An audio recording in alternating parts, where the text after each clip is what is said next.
Good evening, afternoon, morning, whatever it might be where you are. Welcome to Never Before Seen here on GDQ Hotfix. My name is AmberCyprian. I am your host tonight. And before we get started, I just have a few announcements for today. AGDQ 2021 online is coming up soon. It is happening January 3rd to the 10th.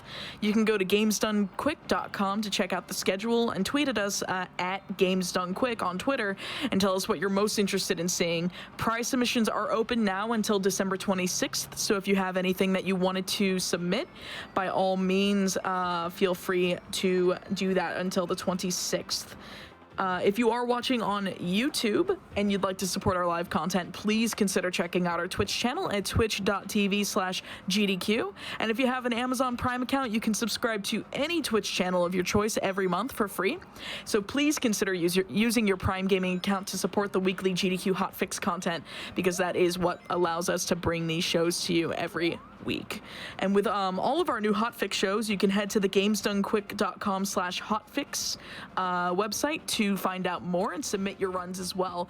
I know for Never Before Seen, we do have our own submission form. If you type in NBS, I believe it's !NBS, or is it NBS info? It's probably info, but yeah, feel free to take a look at those submission forms, and if you have a game you want to feature on one of our shows one of these weeks, feel free to submit that. And I think, let me go ahead and just talk a little bit about the show right before I bring our runner in. This is a show that is dedicated to bringing you runs that have, you guessed it, never before been seen in a mainline GDQ event. So that's AGDQ, SGDQ, and GDQx. If it has not been featured in one of those events, I want to show it right now. And with that, I'm actually going to toss it over to our runner and our commentator. So that would be Hypnotics running Knuckles Chaotix with Protosonic on commentary. Take it away, guys. Hello, all right. Welcome to, Amber's done all the introductions, but I think this game deserves its own individual introduction. It is quite the trip. Released for the 32X. Of course, you haven't heard of it because it was a commercial failure. But there's a lot of talking to do in this game, and I've got somebody who knows how to do a lot of talking like I do. So, Proto, say hello. Hello, everybody. Hopefully, you're all having a great evening, morning, afternoon, wherever you're at, and hopefully, you're ready for some lovely 32X action. Oh, it's going to be so good. So we are going to get underway. Like I said, there's a lot to talk about, and we've got quite a bit of time to talk about it. And this run has a lot of uptime and downtime. So as you can see, we've got a guy in the background there who will help us out hopefully. So we're going to go with data 1. Hopefully that's going to be our lucky number for tonight. So time will start. I assume somebody's near the timer. So we will go in 3, 2, 1. And we just jump straight in. We're in with Knuckles. And he actually goes pretty fast. I haven't discussed this with my commentator or the host, but I'm saying that we don't make any reference to the other anthropomorphic animal platformer series that Sega releases, because they're just not on the level of Knuckles Chaotix. Yes. Oh no, very much true. Okay, and the great thing is that this is Knuckles' Chaotix. You can't forget the apostrophe that is a part of the name. But you know, we get to play as Knuckles, and now we are forever tethered in holy matrimony with our secondary character. So in this case, we have the power of Espio the Chameleon. And the one thing that you'll notice in the game is that all these characters have unique special abilities and moves. So with Knuckles, of course, he can glide, he can climb the walls, as well as Vector the Crocodile. He can't fly, but he can surely climb the wall. And another move, before I continue with the rest of them, is the lovely slingshot mechanic. So what Hib did was grab the character and just yeeted them up into the air. Just grab them and just like, okay, you're going to do the job for me. You know, with the power of momentum, because of course, you know, with Sonic, it was all about momentum at that point. So we're going to be slinging these characters up into the air, bouncing back and forth and grabbing and keep moving from there. And you're going to see this quite a bit in these introduction stages. And as we go along through it, you know, with the other characters that we might use, possibly we might use them with their special abilities. So with SBO, he can actually run up the wall. So any straight incline wall, he can just go straight up. And he also shows like that 32x action with the, you know, lovely color changes that he does. Mighty, as most people will realize, yes, he is a recolor of Sonic for the most part, and has the lovely kickflip. And the one that we're gonna go to, and the one that everybody loves, remember, Hib, we gotta be the bee, right? Gotta be the bee. We gotta be the bee. So we've already done the introduction level. A few things that we've used there. Proto already pointed out the sling, but another thing that you're going to see quite often is me getting rid of the second character in exchange for removing 10 rings. Now you may be wondering, hey, why are you getting rid of rings? You need rings. Exactly. Well, that's a bad thing, right? You're about to find out why rings are not part of the plan here. They'd definitely be part of the plan if you wanted to do a best ending, like a lot of anthropomorphic animal games that Sega released. We dare not mention the name of that blue hog in this stream. Yes. And I think first stage ended up being Speed Slider. So, you know, for the most part, playing this game, you do have, like, there is some RNG base to it. So it's guaranteed for the most part. If you go to the left, as soon as the, when Hib picked his secondary character, it is guaranteed that if he goes to the left right after the first second goes by, he will always get Mighty. And literally after explaining that, it only took him 18 seconds to get past Speed Slider Act 1. And this is how fast this game is. And the great perk is that most of these stages are vertically based. So we don't have any zips, but we do have some clips that we're going to be doing later on that will be exciting for everybody to see. And as I know you're about to say something, so continue on, my friend.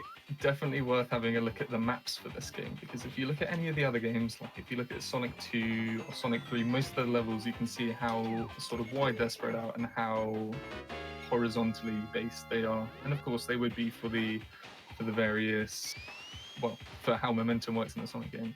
Oh no, I've said yes, the name. But remember, this is Knuckles' Chaotix. Remember, we don't go horizontal, we go up. So this is Knuckles, and everything's a lot more vertically based. So as you can see, just went straight into some springs. Yeah. And our general aim is to go up and right. That is pretty much the rule of thumb for this game. But you'll see, we'll sort of spice it up on a few more, like on different stages here and there. Exactly. And I mean, maybe we shouldn't call it Knuckles' Chaotix right now. It should be Charmy's Chaotix, because Charmy runs the show. It's all him. Charmy runs the show. Charmy is the big man that keeps this team alive. I also hope that everyone got a really, really good look at Knuckles and SBO earlier at the very beginning of this run, because that's all you're seeing of them. Yes, you will. Exactly. You will never, ever see them again, with the slight chances of the different item boxes. So there are a variety of different item boxes within the stage, as any, you know, anthropomorphic animal has, you know, item boxes in there, like, you know, shields, rings, and invincibility. But the other ones that is unique to this game is the combi ring, which allows you to store rings, and if you get damaged, it gets released as one giant ring. As you might know from a lovely game that came out last year or the year before, you know, Sonic Mania. I think a lot of people probably heard of it already. As well as the character switching monitor, which we actually don't want to grab that one. That is actually the bad one to get, because it will actually switch out the characters. So instead of Hib being Charmy, Hib will be Mighty, and we have to now continue doing the slingshot. And the great perk is, actually, since Charmy is a bee, Charmy's the lightest one, so you can just fling them up in the air and everything's gonna be good. And there's actually one other monitor, the character changer model, which allows it to change to the other characters such as Mighty, Knuckles, Vector, SBO, as well as the two joke characters, Heavy and Bomb. we don't want to get them because heavy is literally the epitome of his. They're both epitome of their words. They heavy do, is they do heavy. deserve their due appreciation. They can be useful in some ILs, but when I say some, I mean barely any. It's quite interesting to try and do challenging things with them, but they're a good laugh. Yeah, but once again, heavy is literally heavy, and bomb is a bomb. He gets hit once, and he will actually explode, not only taking himself out, but taking all your rings with you. One thing you'll be seeing here, so this is a phrase I came up with before the run. We're not going whole hog, we're going entire echidna for this game. So we are actually running on the 32X because Sega emulation, or Genesis emulation in particular, isn't exactly perfect. So yeah, people haven't quite managed to emulate the core particularly well. So we are running on the hardware, which is you get natural slowdown as you'd expect, but it's all part of the experience. It's all part of the feeling. Yeah, exactly. And once again, throughout a lot of the stages that Hib has done already, the great perk is that, once again, since it's beat the game, we want to get rid of as many rings as possible. So he's holding that callback button, and he's getting rid of those rings as fast as, well, an anthropomorphic critter will probably do. If he had the ability to get rid of rings like Knuckles do. Why Knuckles is infinitely a better character.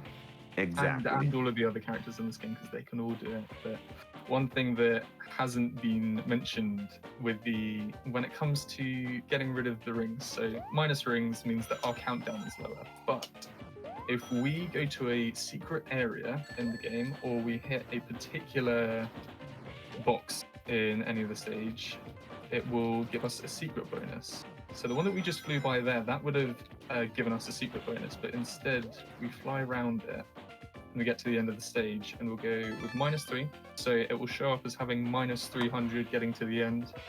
And you'll think, okay, well that takes -300 away from 5,000. It'll be 47,000, which actually ends up being 49,900.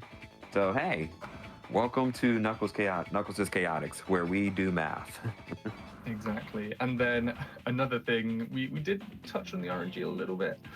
Every stage has 4 variations to it. So each zone, each area of this supposedly theme park has 5 stages, and they all have 4 variations. So technically there are 100 different interpretations of zones in this game, not including the introductions. So it's big. There's a lot to remember. Exactly. You've got to tread very carefully, and sometimes particular times of day in particular stages are better to get than others, and that's usually because the boxes change depending on the time of day. Not just the aesthetics, boxes change, the ring layouts change as well. So for you, Proto, doing all chaos rings, that would change a lot for you.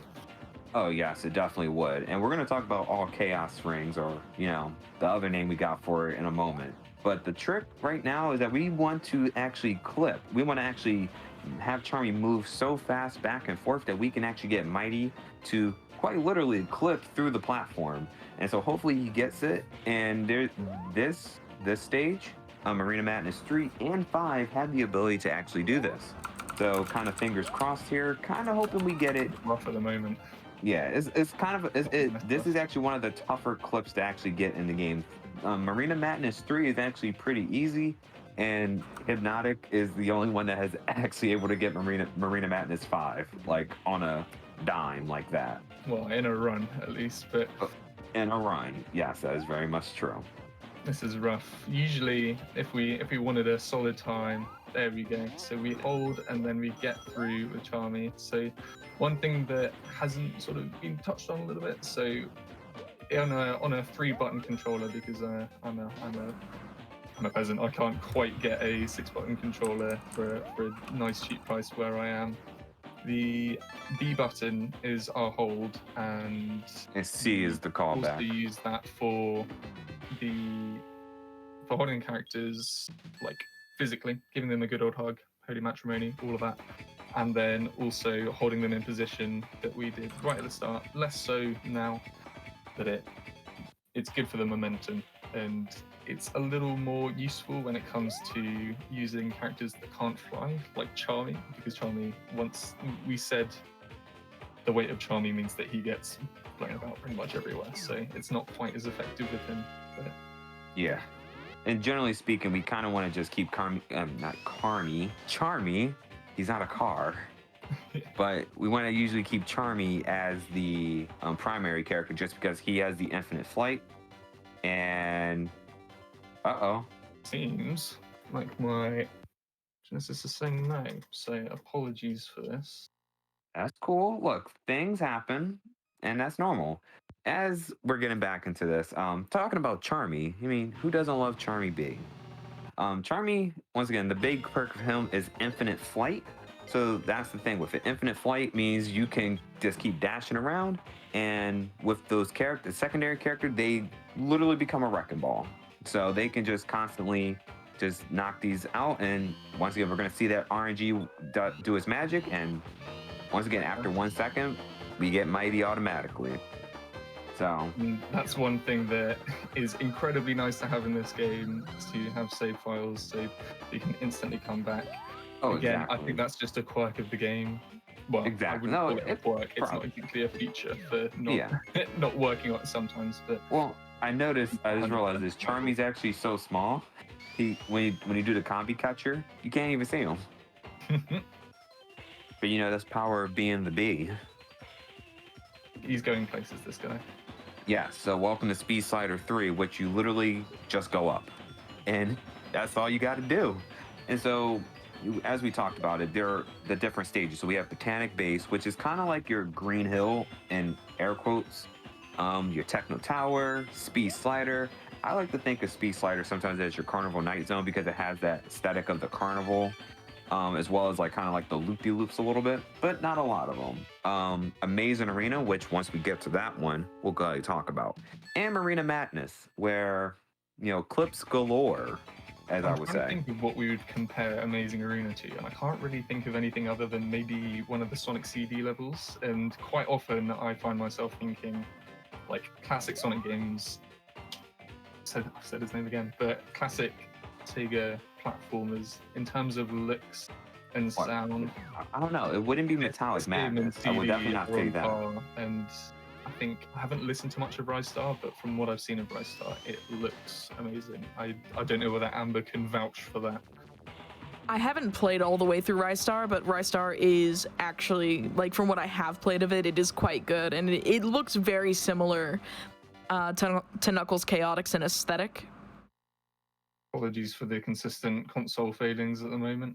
I don't know why it's doing this, and like you hear quite often on these events, this has never happened. So power of the 32X starts behaving a bit better. I mean, thankfully there are save files. Yes, that is true. Thank goodness for save files. And back to the B. Let's try this again. Yes. But once again, I just like to see, he's so tiny. You can't even see him. So Stormblaze in chat, actually, I like this a lot. Why is the partner system not used in other games? It's sort of used in Sonic Mania's Encore mode. Yeah. You don't have the same ring tether that exists in this game, which I actually think this game's ring tether system mechanic was a little ahead of its time. If it's actually intended, you can play this game in co-op, and that would probably go over a bit better than having an AI partner. But it was used similarly in not Knuckles Chaotix. It was used in Sonic Mania's Encore mode, just without the tether involved, but you could switch between characters, and some of the monitors that exist in this game got moved into the Encore mode. Yes, if I remember correctly, but the combi ring was already in Sonic Mania, Sonic Mania to begin with. But I'm not gonna say anything about Encore mode because I actually never played Encore mode. Something that I'm going to try one day, someday. I don't know. Yeah, it's also sort of used. The partner system is revisited a bit in Sonic Heroes, where you control 3 characters simultaneously. And then you also have the partner system in Sonic Advance 3, which again none of these things use the ring tether mechanic, but you do have control over multiple characters at once. And I think Sonic Advance 3's partner system is probably the closest to the best possible partner system we could have gotten in a Sonic game. Yeah, more likely. And once again, that game also still has the abilities of the other characters, but used in a unique fashion of like, Tails going with Sonic to do certain things or stuff like that. Welcome to Speed Slider 4, most importantly, where I think we can get out of this stage within 14 seconds. And actually, I'm wrong. How about 13 seconds?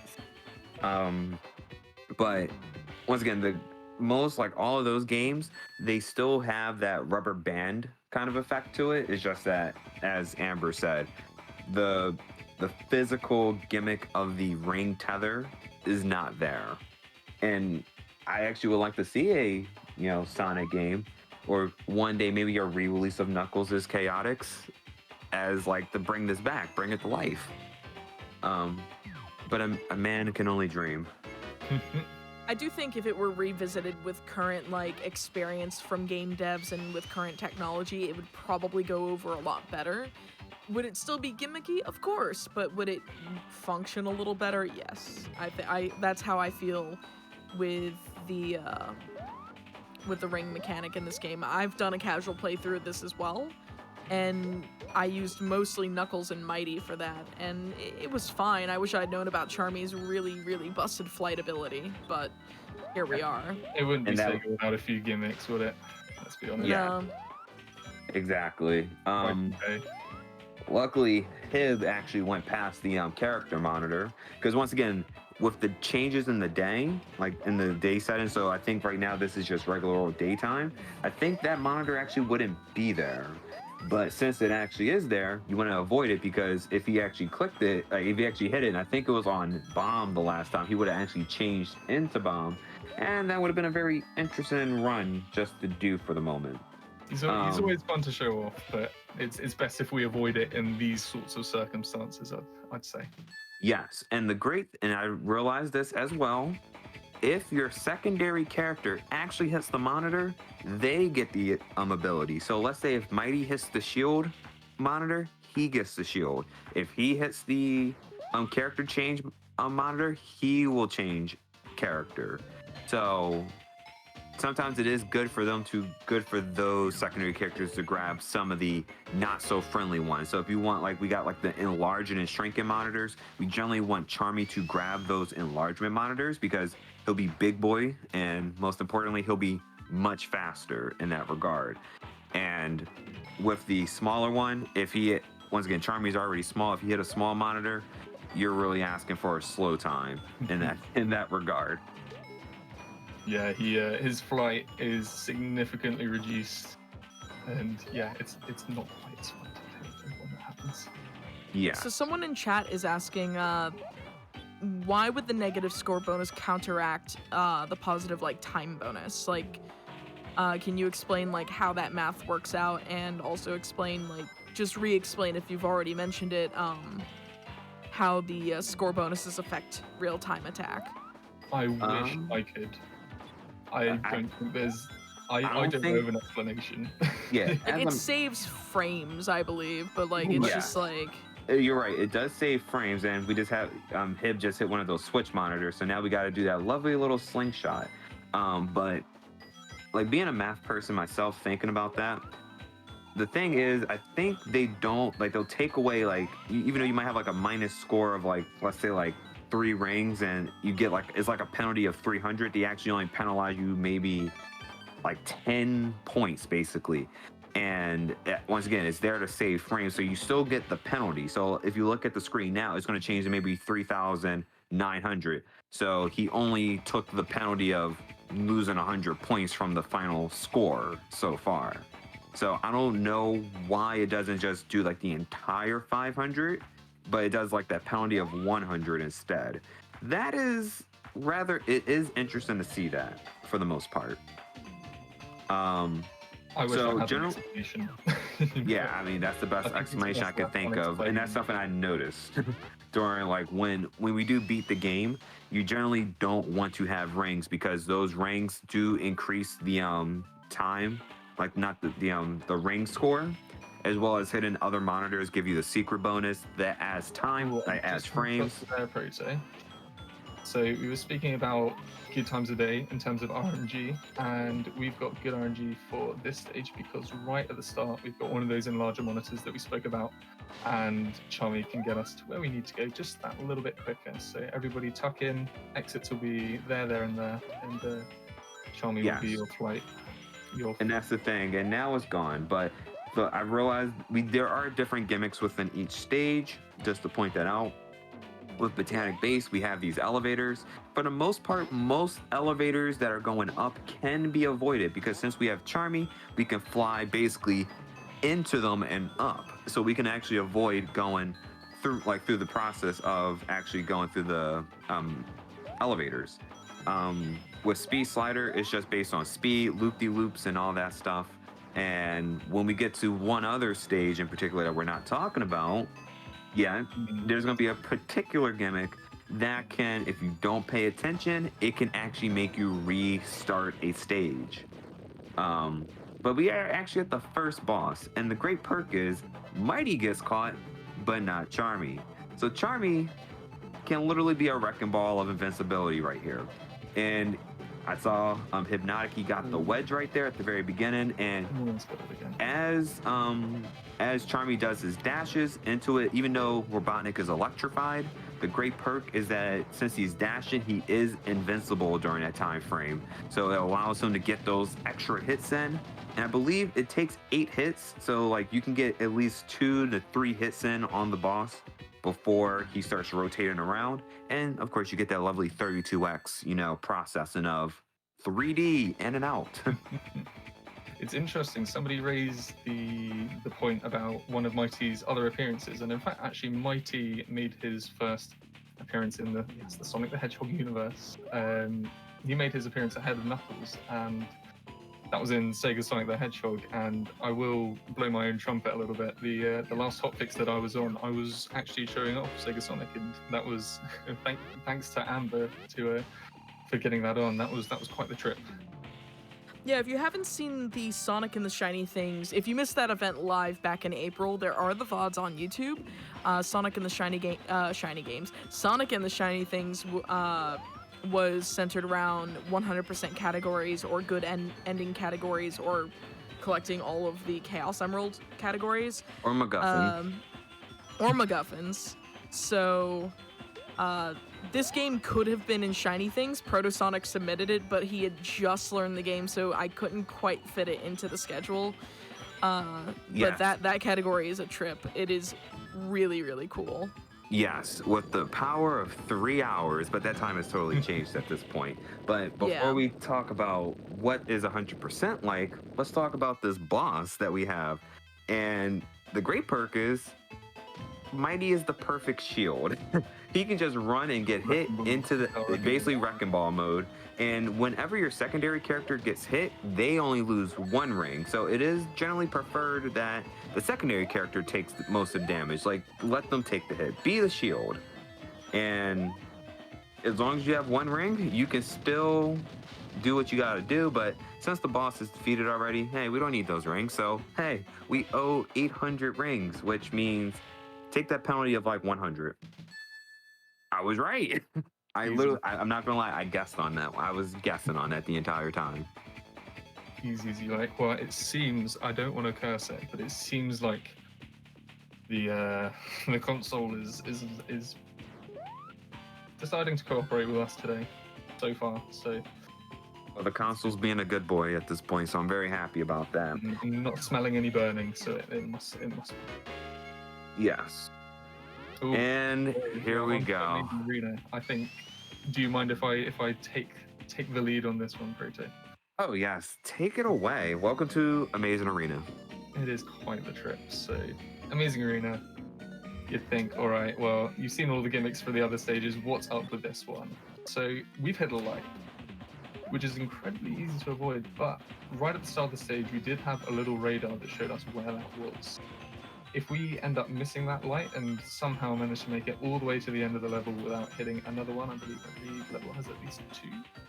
If you do miss it, you get to the end, the game just gives you a big slap in the face and says, you have to be redoing this again because you didn't hit the light.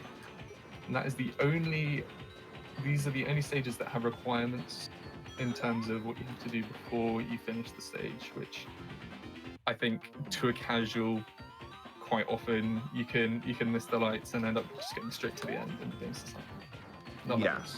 Not like this. Oh no, I entirely agree with you on that one.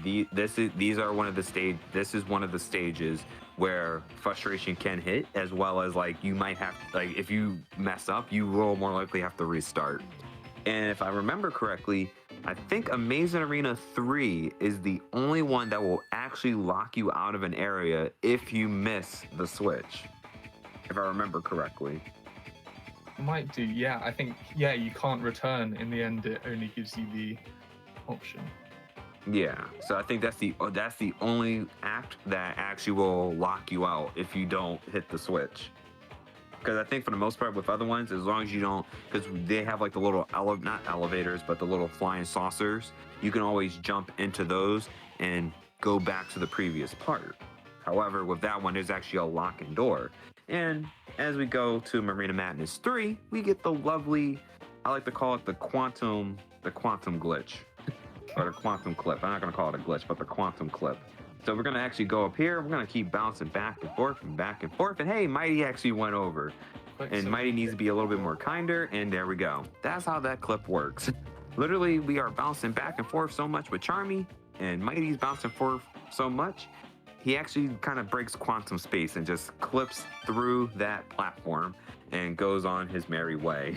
And one thing you did see in that stage is yet again, a different gimmick, but something that you would use a lot more often if you were in a casual playthrough. You'd be wanting to hit the buttons on the ships to progress to different levels in the stage. I get how overused levels is, but different platforms in the stage, they are required to move up or move down in the level quite often. So if we can reduce that as much as we can, that means we save time, and we're all here for saving time, right? Yeah. I am at least. I'm all about saving time. Speaking of saving time, MM5, Marina Madness 5, we have got some loop clips. So you've seen us going through. Actually, no, this is Marina Madness 4. Ignore me. Yeah, we're still Marina Madness 4, so we actually have to hit that button right there. And now we get to see the gimmick in action. And the last time we'll see this gimmick in action. Well, other than that, but that's just to open the door. But, speaking of which, the one thing that we haven't really talked about is the 100% all chaos rings, or as we call it within the Chaotix community, all chaos Fruit Loops. Part of your balanced, nutritious breakfast. Because you get to come in a wide variety of flavors like orange, blueberry, grape. I don't know what green is. I don't know what color green would be, like watermelon, I don't know. And red for cherry. And then there's also a 6th one, which is probably like your toasted oat or lemon. And so you get those lovely flavors by actually collecting 50 or more rings and actually going through the special stages. And they basically have that mentality of Sonic 1 and Sonic 3 put together.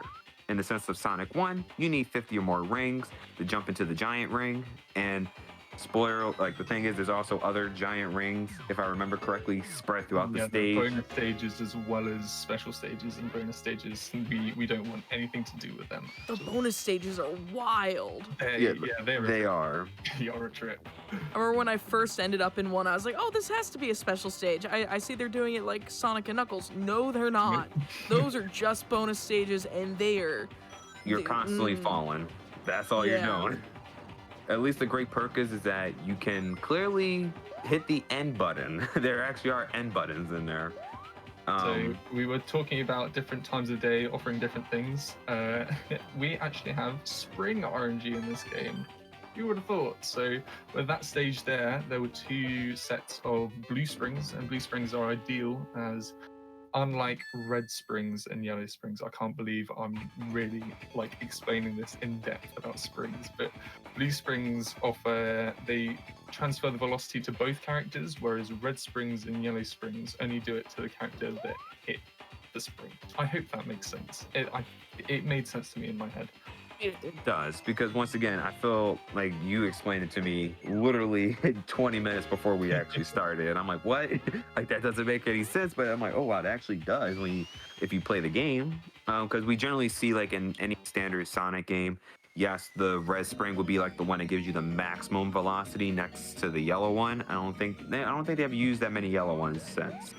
But, with the blue ones, as he said, they actually give you maximum height or maximum velocity, basically, but it gets distributed to both characters. So that actually is a good perk, so that you don't keep constantly get flung back and forth, and that's definitely good when you have a primary character that's not charmy. It actually makes your life a lot easier. Again, we were talking about time of day and RNG, so hopefully Mighty doesn't get this box, but we do. Here we go. So we've got Charmy, he's big, he can fly quickly, and we're just going straight to the top of this, which is ideal. Because when we're normal size Charmy, it does take quite a while to get up that section, but Charmy, he's quick, he's big. He's a chunky boy, and that's good. Nicely. And this is where we are going around a mini boss ring. We're very close to activating it there. Yes, and also Amazing Arena actually is the only one that has mini bosses that we can actually avoid. I realized that. Even more reason that Amazing Arena. Well, no, I thought you said it was the only one with mini bosses. Period. It's even more reason. Oh, it is. Okay. Yeah. Even more reason that this is the worst zone. Yes. Amazing Arena is where casual players go to be salty in this game. Game is beautiful, game has a great soundtrack, game has a really cool, interesting mechanic, and then you get to Amazing Arena. And if you play this game casually, you'll be constantly asking, well, I just completed the stage, why hasn't the level progressed to like Act 2, 3, 4, or 5? Did you turn the light on? No? Well, I guess you gotta turn the light on before completing it. Yes, that like, once again, that has to be the weirdest gimmick of the game for the most part. And I'm glad they never brought that back, because that would be definitely the salt in the wounds of every Sonic fan. But back into that lovely Chaos Fruit Loops, as we continue through Techno Tower. The big part of it is that, once again, it does take in the idea of Sonic 1 and Sonic 3. So once again, you need those 50 rings to get the giant ring, and it's the giant ring at the end, not the one in the middle of the stage. And the more rings you have, well, the more time you have. And so your timer is actually based on your rings. And where does the Sonic 3 part come in? Well, do you like blue spheres? We got blue spheres in 3D. We love blue spheres. Do you like the half pipes from Sonic 2? Well, we've got full-on hexagon pipes with holes. Yes, that are very hard to see. No tails to lose all of your rings on, which is nice. Yeah, like, do you like having depth perception problems? We've got that too. Oh, yes, I can definitely say, in my opinion, as one of the all Chaos Ring runners, I will definitely say that it is nerve-wracking when you get the Chaos Ring 4 and 5. Because Chaos Ring 1 and 2, okay, not so bad. You're getting the hang of it. Chaos Ring 3, you might start sweating a little bit. But then Chaos Ring 4 and 5, that's when the problems start coming in. And there's only the 5, right? There's actually 6. The 6th one, oh, we got a clip. Nice clip. That was a good clip. But there is a 6th Chaos Ring, and that one is not so bad because it pretty much is predetermined. You just have to make sure. Some of them are leaps of, a couple of them are leaps of faith. So you got to be extremely careful with the leaps of faith. Ooh. You almost got it. There we go. There we go. Yes. There we go. Yay. We're in there.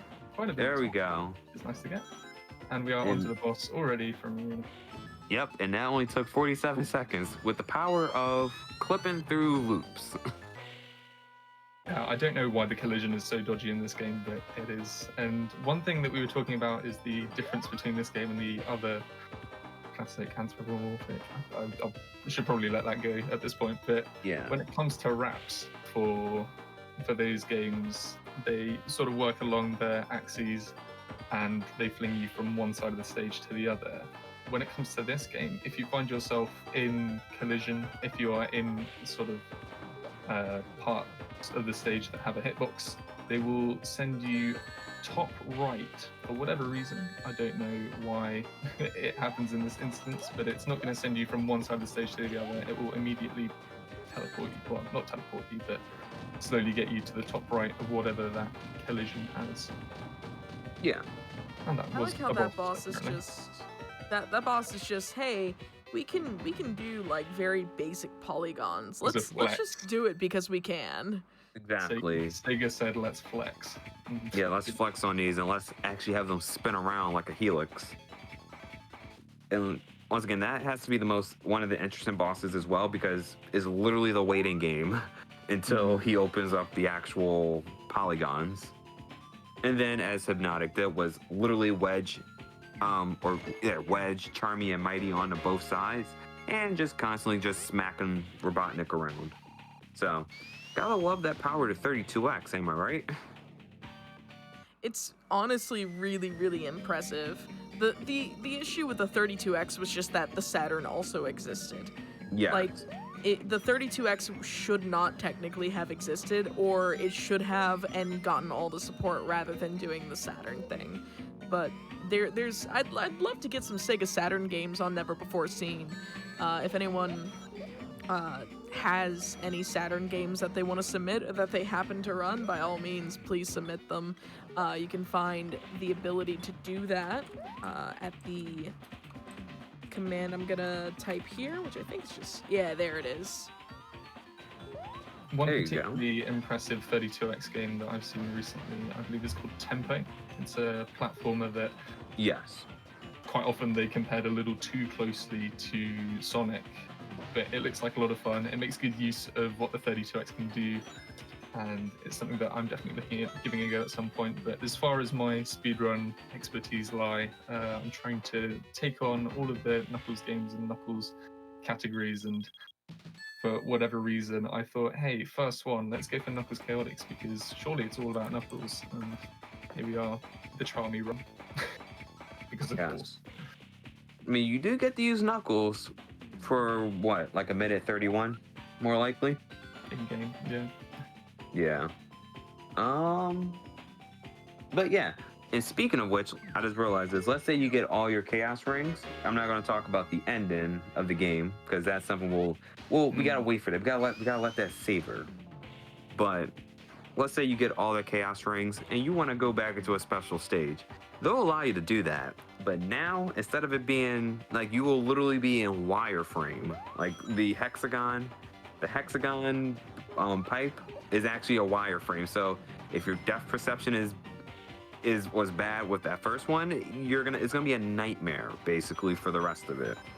So I would definitely suggest, if you're not a fan of that, I would probably avoid doing the all Chaos Rings run.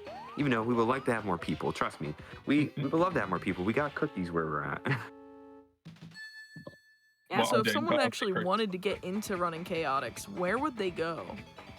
Ooh, that's a good question. I'd definitely say the Sonic speedrunning community. You've got some good folks over there. I'd say I'm sort of lurking in the other classics because I'm very much an advocate for the weird and wonderful games that are on offer. And there are a few guides that I've put up on SRC, and the maps.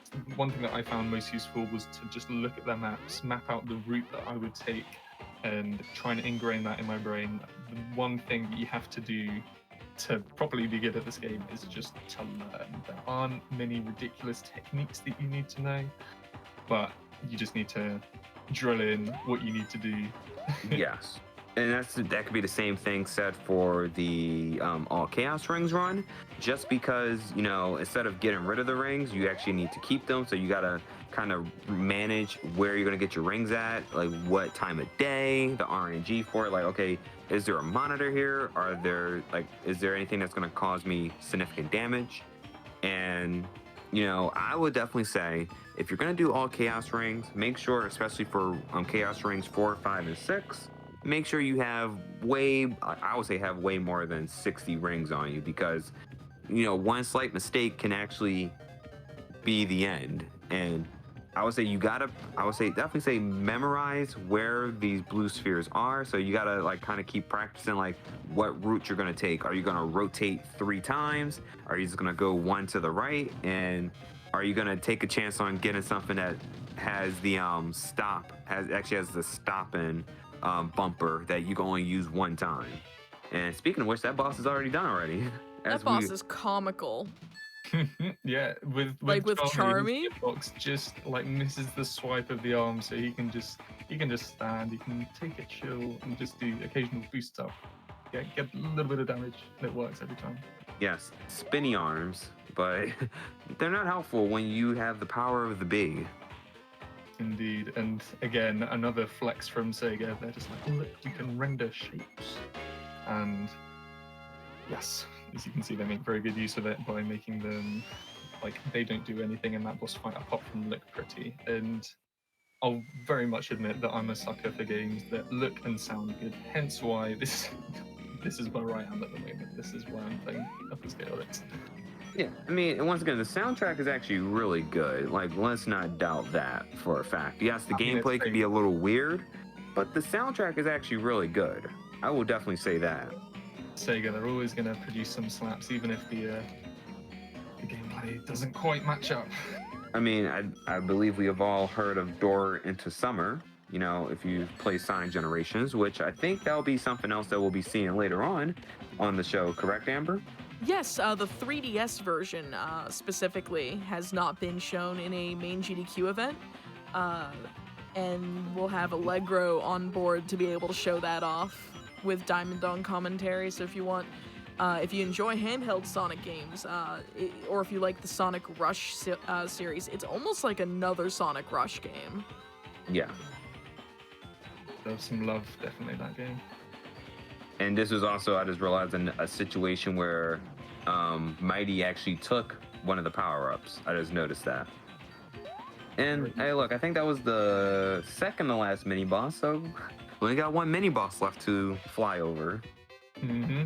And then that will be the last main stage of the game, and then we will be on to the end game where things get a little more intense and things start to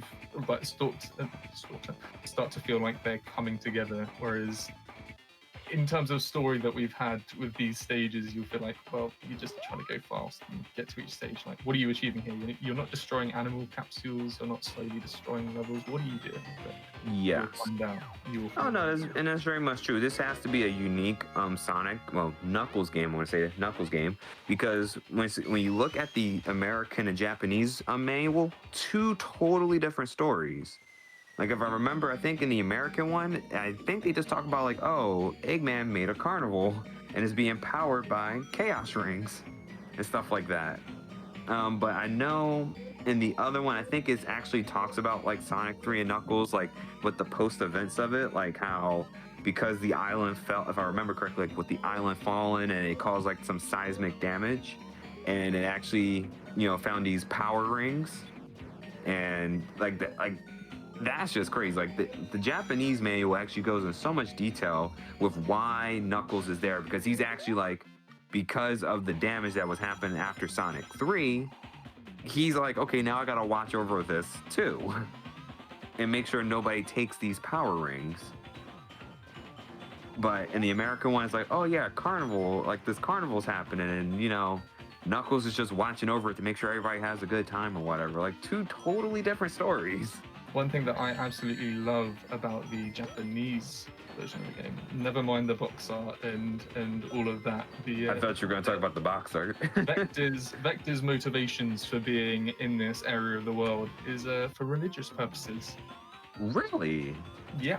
So take what you will of that, but that does suggest that there is religion in the Sonic universe and that there might be a god of some sort. I'm going to leave that topic there. You can make the assumptions for yourself.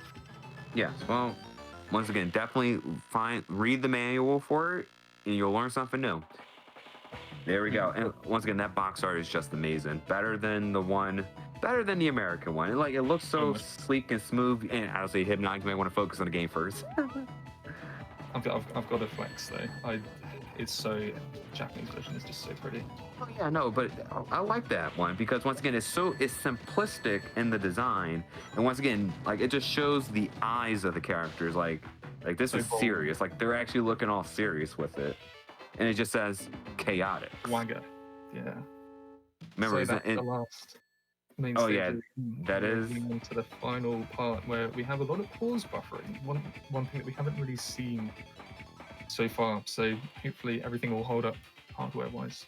Yeah, and I'll gladly explain that part while you work on that just the focus. So welcome to the second to final boss, and you kind of see like this little silhouette of what spot's supposed to be there. Oh, hey, look, it's Metal Sonic. He's in the game because we saw him in the very beginning, and now we see him here. And if you remember Sonic Mania in Stardust Speedway, it's the same boss, but in this game, we actually want to do some pause buffering here, and we want to land specifically on the X. When we land on the X, you actually start getting rid of the different numbers on here. Now, what do the numbers do? Well, you'll see. These are actually booby traps for the most part. So with 3, there are missiles. If I remember correctly, I think 1 is saws on the ground, and 2 is a spike wall. Is one of those. I probably switched it around. But we want to basically get rid of these as fast as we can. And now we're down to a 50-50 chance. Either get the X or get the missiles. That was a little bit too early there. Got through Sorry. Again. I'm sorry. That's all right. That's commentary curse. My bad. I'm sorry. And once again, we have no rings at this point, so Hib has to play carefully. And guess what? He got done. The final boss now. But that's not it. And so with Metal Sonic defeated, air quotes, all, kind of fuming and smoking.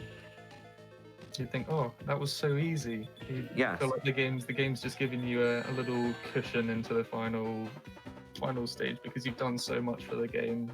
Yeah, and But no, Robotnik basically he powers failed. him up to this monstrosity, aka Metal Sonic Kai. And I realized my cat just looked at me. Her name is Kai as well. No relation. But what Hib wants to do here is to once again keep as many rings as possible. But we want to get rid of the arms first, and part of that is with either Slingshot and Mighty into the yellow part of the hand, or precisely jumping onto that part with Charmy. And for the most part, that does work. But once again, gotta be careful, because once again, you only have 10 rings, and your goal is to keep all of them. And now we are at the lasers, final part of this stage, final part of the boss. And I believe time comes up once the stage clears out, like goes all white. Fully white. Okay, so get ready for time coming up. One last hit, and then maybe one more. Okay. And there we go. Time is coming up when the screen turns white. 3, 2, 1, fully white now.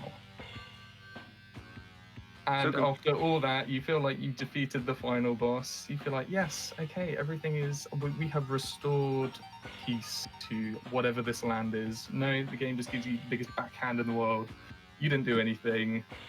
The world. Congratulations. is The burning. island's on fire now. Well done. I hope you're happy with yourself. Yes, basically go get those Chaos Fruit Loops. Pretty much. It's like you did it. You saved the. It's like I can imagine somebody made an animation of in a this. different castle.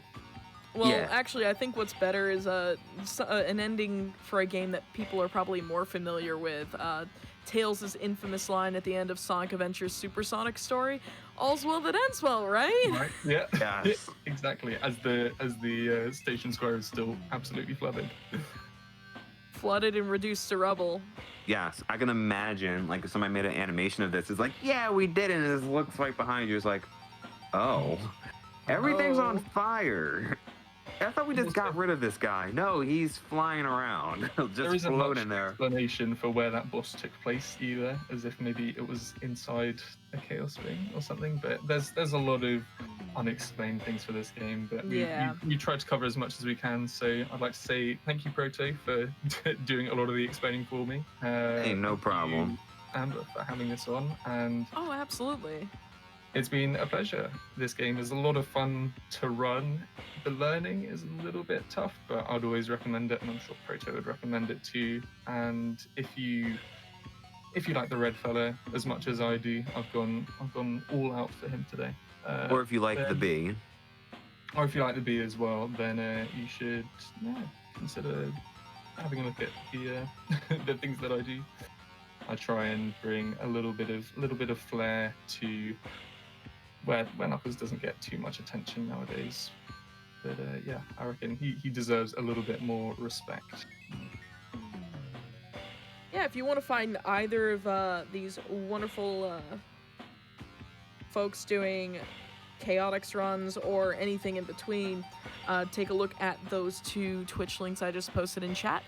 Twitch.tv/Hypnotix is where you can find our wonderful runner here, and Twitch.tv/Protosonic, Proto_Sonic is where you'll find Protosonic, who just did commentary for this game, also runs this as well. And anything else y'all want to plug? Proto, I'll let you go first. I don't know. I mean, like, once again, this game is awesome. I love it. Remember, eat your cereal. You know, part of a balanced, nutritious breakfast. You know, especially those Fruit Loops. And definitely stick around for whatever is next to come. I believe, I don't know, I think it's Animaniacs. I could be wrong. No, it is Tomba. Animaniacs is third, but we have Raiko coming on in just a moment after this break. With Tomba, the very first Tomba game. Tomba 2 has been shown in GDQ, but not Tomba 1, and I'm actually really excited to have that on board. Oh, I love Tomba. With Raiko. You stick around PS1 graphics, that sort of era, I'm a complete sucker for. So. Oh, that's a beautiful game. I remember, just as a quick thing, I remember getting that on a demo disc. It was so beautiful just to play that first level. People talk about it on the demo disc. Yeah. But yeah, like it's a really, really pretty game, and I like it a lot. I haven't played it yet, but I watched the submission Raiko sent me, and I was just like, yeah, you know what, I'm down for this. But I just have a couple of announcements real quick right before we head into our break and get Raiko set up and everything. AGDQ 2021 online is coming up soon. On January 3rd to the 10th is when it runs. You can go to gamesdonequick.com/schedule if you want to check out the schedule, and then tweet at us via @gamesdonequick and tell us what you're most interested in seeing. And of course, if you're watching this on YouTube and you want to support our live content, consider checking out our live stream on Twitch. That would be twitch.tv/GDQ. And remember, if you have Amazon Prime, you can subscribe to any Twitch channel of your choice every month for free with Prime Gaming. And please consider using that to support our weekly GDQ hotfix content. It's because of viewers like you. With your bits, views, just in general, just being here and supporting the stream is fantastic and allows us to bring this content to you. So if you want more never before seen stuff, or maybe you want more Mercy Kill if you were around for that earlier, or maybe you have other favorite hotfix shows, by all means, stick around, just keep watching, keep supporting, and we're happy to keep bringing you the content. That said, we're gonna head to a break real quick, and we'll be right back with Tomba 1 with Raiko.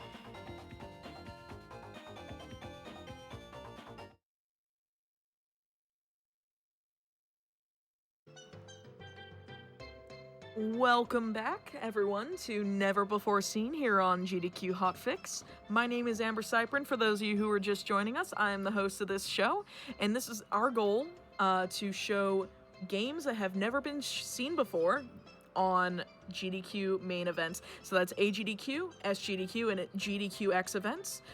Feel free to submit any games that have not been shown in any of those events if you have runs that you do.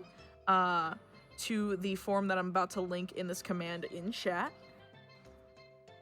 And yeah, that's pretty much that between that command and me just kind of genuinely introducing the game. We have a PlayStation 1 game that I'm actually really excited to have on the show. And we have Raiko here to be able to show it off, so I'm gonna go ahead and just, without any further ado, turn it over to Raiko to introduce himself and the game and everything that he needs to talk about. Excellent. Okay, so yeah, I'm Raiko, and today I'm doing Tomba, Tomba Any %. So Tomba is a PlayStation 1 RPG platformer, quite a unique game. There's not very many games like it out there that I know of. If you know any, send them my way because I'm very interested to find something that's like this. But anyway, I'm gonna get ready to jump into this. So I'll give you a countdown when you're ready. Okay, 3, 2, 1, and go. Alrighty, so starting off, you are thrown into an area called the Village of All Beginnings. So at the start of your quest, you're just kind of dropped in. There's a cutscene, like an anime cutscene that begins at the start, but we skip that right away. Pretty much you're just riding a flying bird and it drops you straight into the area. So to begin, we're getting this tornado from a mailbox. Already a very weird thing, but you know, we roll with it. To summarize the story of this game, the world has been corrupted by evil pigs, and parts of the world I'm going to be traveling around in are like affected by a bunch of different things. And the idea is that I'm meant to seal the leaders of the evil pigs, which is 7 of them. And when I seal them, the world restores back to normal. So we get the 7 of them, and then there's a final evil pig at the end. So we're just going to make our way through here. Not too much happens at the very first 3 minutes. Once we get out of the 100-year-old man hut, after that's where we start seeing the magical corruption of the world, and we start learning what our main quest is. But we do some like side things that are necessary to progress. Like some of the NPCs in the game will not let us past unless we do those. There are a few situations like right now, as you can probably tell, I'm not exactly moving too fast. I'm going to work on getting what is called Animal Dash, which is our first ability. And that's going to give me a run button. And it makes the game a lot faster. And the way we do that is we provide bananas to a monkey named Charles, who's sitting in a tree. This guy basically makes fun of you for not being able to swim. So he then gives you bananas to say sorry, and we take the bananas and run back. So this will be an area we revisit later. That area opens up an area called Trick Village. The reason he won't let you pass is because it's entirely flooded, so there's no point in going there if you don't know how to swim. So as you can imagine, eventually we will learn how to swim. So up here is Charles. He's got some tutorial text showing us how like swinging on poles works. And now we have Animal Dash, so the game's going to get a lot faster from here onwards.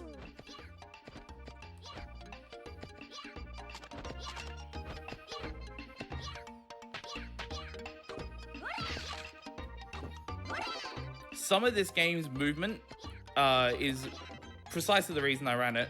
It is, in my opinion, one of the most rewarding runs to do in terms of nailing movement correctly. It just seems so nice to hit every time. So, yeah, getting really good times in this game just feels so nice. So here we are at the 100-year-old man hut. And this guy is going to tell us a story. But he won't tell us that story until we save all the chicks, all the baby chicks from the big eggs. So that's why I was breaking all those eggs and grabbing the chicks out of there.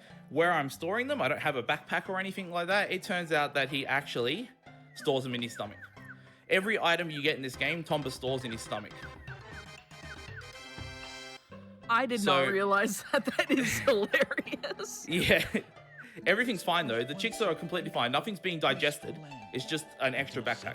Also, we'll let this play out because this does explain the story of the game. I can't actually skip this cutscene, by the way. Change this land into an ugly world. For some reason, the evil pigs seem to be collecting gold. I bet your grandpa's bracelet that was stolen by the Tomba pigs was made out of gold too. The 7 evil pigs are hiding somewhere in this world. If you find them, I'm sure you'll be able to find your bracelet as well. Just remember, be very careful. All right, to just quickly summarize on that. Evil pigs stealing gold, everything that's made of gold, for their leader. And they're corrupting the world as they do it and just running amok. So yeah, as I said, gotta seal the evil pigs in magical pig bags, which I'm going to be collecting throughout the journey. And then I have to find the floating door to the boss arena. and it's in random location. Well, not random locations, but they're set locations around the world, just in hidden areas, like hidden rooms, stuff like that. So this is the first corrupted area of the game. This is the Dwarf Forest. The grass is usually green and the sky is not covered in spores and stuff like that, but now because of the evil pigs, it's completely corrupted. The first goal we're doing here is we are learning the dwarf language, and the way we do that is we eat their heads. That is certainly a way to transfer information to your brain. Yep. So Tom just likes to eat things, and it just kind of works in his favor, so...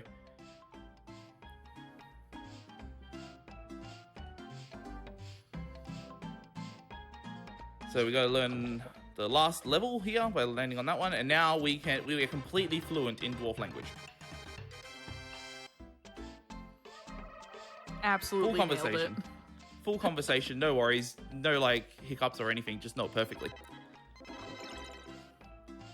So what I just used there is a warping item called Charity Wings. We use that to get back to locations that we've already visited in the past. Be used a lot in this run to get around a lot quicker.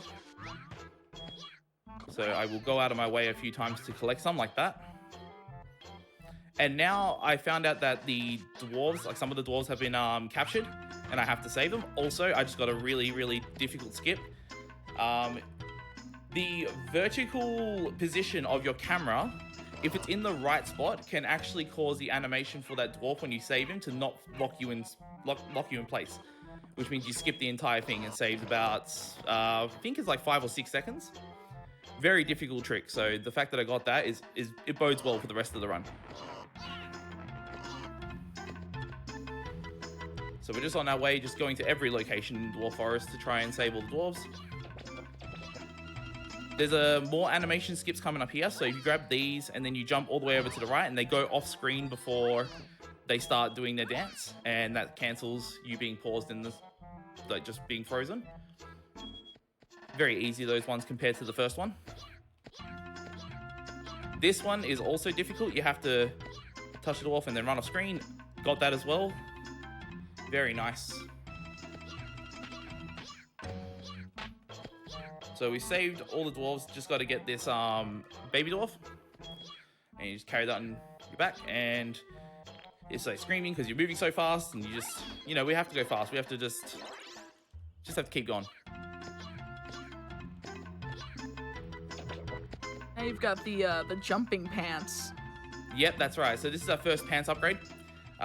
They increase jumping height, and then eventually we'll get dashing pants, which increase our speed as well. You mean to tell me that they're not just dashing as in dashingly handsome or anything? They are grey, and I do like that. So it's all of the above. So because we saved the dwarves, we have a long, very boring cutscene here where you have to individually talk to each one that you saved. They will approach you, they'll say one line, and then they'll do a little dance in front of you, and they'll walk off screen. It has to be done, unfortunately. There was a theory that we could skip this because between the conversation with the child dwarf and these dwarves, you could open your inventory for 1 frame. You can do that. Unfortunately, you cannot use a charity wing to warp out. Otherwise, I'm pretty sure you could skip this. But yeah, it just doesn't allow you to do that, unfortunately. But that'd just be another 1 frame trick this run doesn't necessarily need to have. So someone earlier in chat mentioned that you were playing on a PSP, and I noticed that as soon as I saw like your setup and everything. Do you want to talk a little bit about that? Yeah, so this game has been released officially on the PlayStation Network. So it has a PS3 and a PSP release. The PSP release is the fastest version of all of them by a pretty wide margin. I'd say, because it's entirely based on loading times. Like, loading times are the main reason. If there was a way for us to time out loads accurately in this game, we'd probably end up doing that. But yeah, it's just based on running the fastest version of the game. And I just run it like TV out with a power adapter connected to it, and it just feels like playing on a SNES controller, mostly. So yeah, it's just like the community main version of the run. So one other thing I was meant to mention during that conversation with the Dwarf Elder, when he gives you a pig bag, so he gives you your first pig bag to seal the forest evil pig, which we do way later. When you get a pig bag in this game, you are given the event to say that you've cleared getting the pig bag, and then you get another event for the area to say when you seal the pig, you cleared that event. So those are your quests, which is where the RPG element comes into this game. You get quests for doing all sorts of things. There is 130 events in the game. And yeah, so like there's all events category, and then there's any percent, and any percent does about 64 of them or something like that. A few pig bags in this game, I will end up skipping, using a 1-frame trick to charity wing. Okay, that was bad. To get a charity wing, fly away, grabbing the pig bag. So I will eventually do that. Probably when I reach Buckus Village will be the first one. So I'm meant to go to the right, which is Phoenix Mountain. It's a windy mountain that is very, very hard to control your movement in. However, this dwarf is blocking me, and the reason he's blocking me, which is very fair, I think, he is blocking me because he wants to learn how to act. So he wants me to grab these mushrooms, get the laughing and crying mushroom. Also, yes, these sound effects are very terrifying. I'm gonna like show him how to act, show him how to cry, show him how to laugh.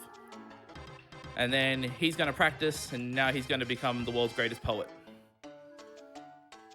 Just very important stuff like that, you know? Definitely worth delaying the saving of the world.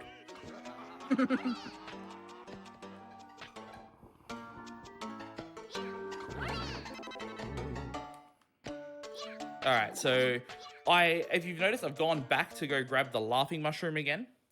I need the laughing mushroom for the next section of the game. So there's like a door that opens up to where one of the pig fights are, and that door requires you to laugh in front of it. So this is one of the first 1-frame skips here. Okay, I got it. So what I've just done is I've interacted with the sign, the save sign, 1 frame before initiating the conversation, and what it's done is it's let me regain control while the conversation happens. That saves about 15 seconds if you do it fast enough. So very, very useful trick, but also very hard. So the fact that I got that in this run is also really good.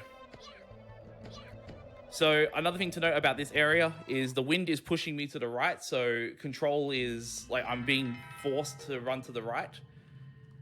So I have to take it a bit easy, but I've practiced enough on that section to not fall down those pits. And I'm really glad I didn't, because it would have been kind of embarrassing after all the practice I've done. So yeah, as you can see, I'm jumping into the air and I'm being kind of forced back to the right side. So I have to kind of just brute force back to the left. So that is a Bacchus villager. They have been turned into mice. They're usually humans. They got turned into mice by the evil magic of the pigs. And he's just told me that the phoenix is weak, so the phoenix can't take me all the way I need to go. So I've fallen off, and now I'm in Bacchus village.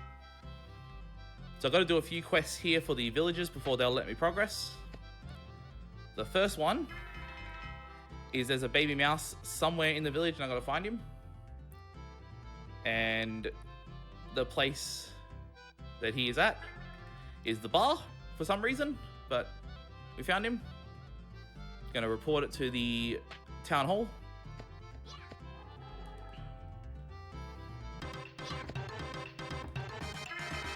And now I've just got another quest from the bulletin board. And the quest for this one is to go turn the pump back on for the winery at the other side of this area coming up, which is the Haunted Mansion. So the Haunted Mansion has a really cool mechanic where the camera will go all the way around the mansion, and you'll have like 2D planes that you just keep switching around. I'll show what that means in just a moment. So this is bird that usually flies up, but he didn't this time. You can just go under him. So I've got to crack all these eggs as well because they're magic eggs that are sealing the 1,000-year-old man that I'll meet very soon. So I just cracked these along the way, which makes it a bit easier when I have to come back here in a short moment. So as you can see, I like turned the camera around and I saw a different side of the mansion. So yeah, it's kind of a 2.5D kind of thing in that regard, but it is mostly a sprite-based game that just kind of adds those cool little things. It reminds me a lot of Klonoa, actually, in aesthetic. Yeah, it's very much like that, yeah. It's one of those kind of era games where it's just like mixes in, like, if you think Klonoa, you usually will think Tomba or something along those lines of those platformers from that era.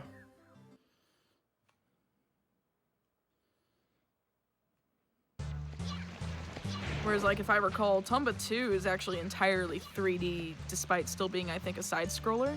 It's still a side-scroller, but yeah, it's entirely 3D. I personally don't enjoy Tomba 2 nearly as much as this game. This game has, like, way tighter controls and stuff like that, whereas Tomba 2 aims to be a bit more floaty. However, I've done the grind for that game and I've gotten the record in it, and I've just kind of put it down after that happened because the record was standing for about a good 5 years before I touched it again. From another runner named TB Walk. So yeah, I've just gone out of my way to get that, and then I've kind of just put it down again just so say I have it.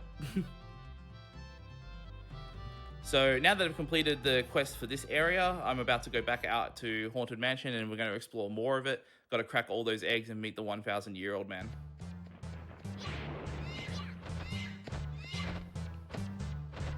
There's a couple of things I need to collect along the way as well. Like some doors will only open with a small or big key. So in this particular case, I saved this villager and he gives me a small key that you can't even see.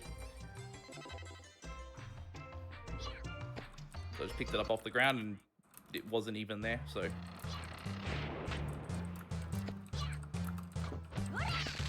Crack this egg, that bird didn't fly, that's good. Sometimes he flies above the egg and you have to grab him and throw him, which loses a bit of time.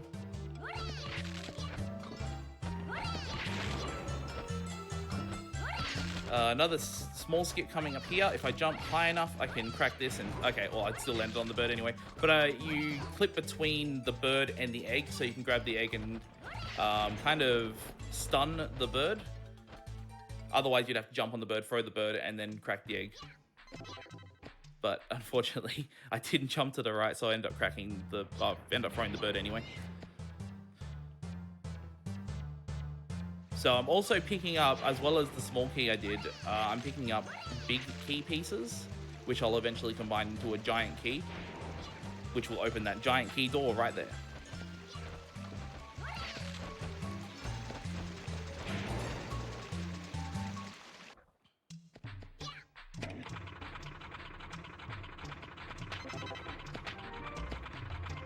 Okay, that was weird. And almost really bad. So yeah, you just got to hang off the edge of that and grab the key. It's the only way to grab it, and it's very scary because at the bottom is a bottomless pit.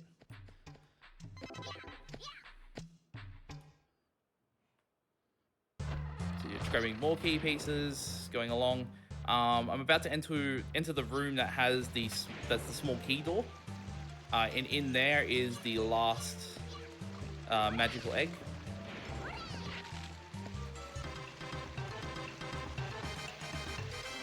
So you couldn't even see a keyhole there, but there was one, apparently. It's just a regular door. And just jump over them, crack the egg, and now there was a firewall that was blocking the access to the 1,000-year-old man, but that firewall is now gone. Also, just got to enter this room real quick. The big wooden door to the right is where the 1,000-year-old man is.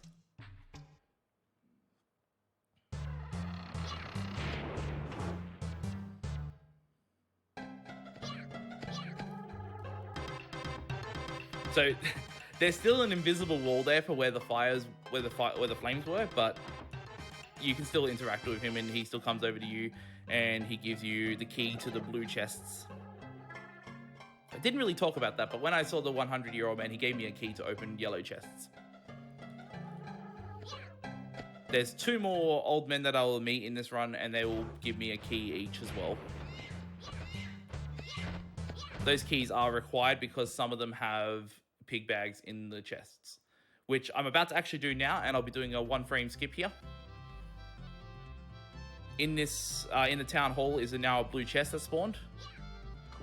And I'm going to... Got it first try. Nice, 1 frame. Excellent. So yeah, that event pops up. After that, another event is supposed to set. But because like when you use an item in the game will advance 1 frame before using the item. When that 1 frame advances, I collect the bag and then I fly away immediately afterwards. So it allows me to skip that, saves about 8 seconds per bag. You do it like 3 times. You can't do it here because you have to go out. It's only when you can chain it together with flying away as well. So 3 of the pig bags can do that.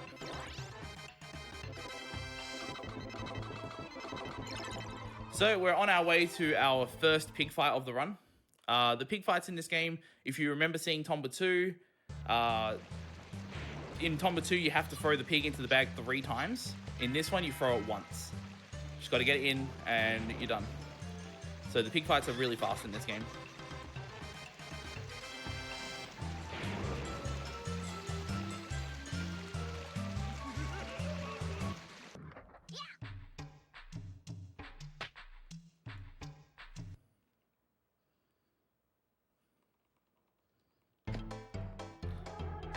They are a bit RNG. This particular one is not RNG. It's actually consistent. You just stand on the rope and you can always get it in. But a lot of the other ones, you have manipulation that you can do where you position the camera in a certain part of the screen and the pig will spawn where you have the camera. Outside of that though, like if it's off screen, it will instantly warp away back closer to you. So you can manipulate the pig's position in that way. There are still some spots on the screen that it can spawn that just do not work. But yeah, in this particular case with this pig, anywhere he spawns on that screen, you can get him. So I don't have the laughing effect anymore. Oh, actually, I probably should have talked about that a bit. So when you have a laughing mushroom effect active, which I had for the entire time since I went to the mushroom forest, that entire time, if I had run directly on the floor, Tomba would have a chance of automatically stopping and laughing. So to avoid that, I did a lot of jumping to skip it. Now I've used the healing mushroom. Now that's not a problem anymore. And now I'm piecing together the giant key. I now have the giant key, but it's still in the wall. But I have it, so... don't be asking questions. I don't know.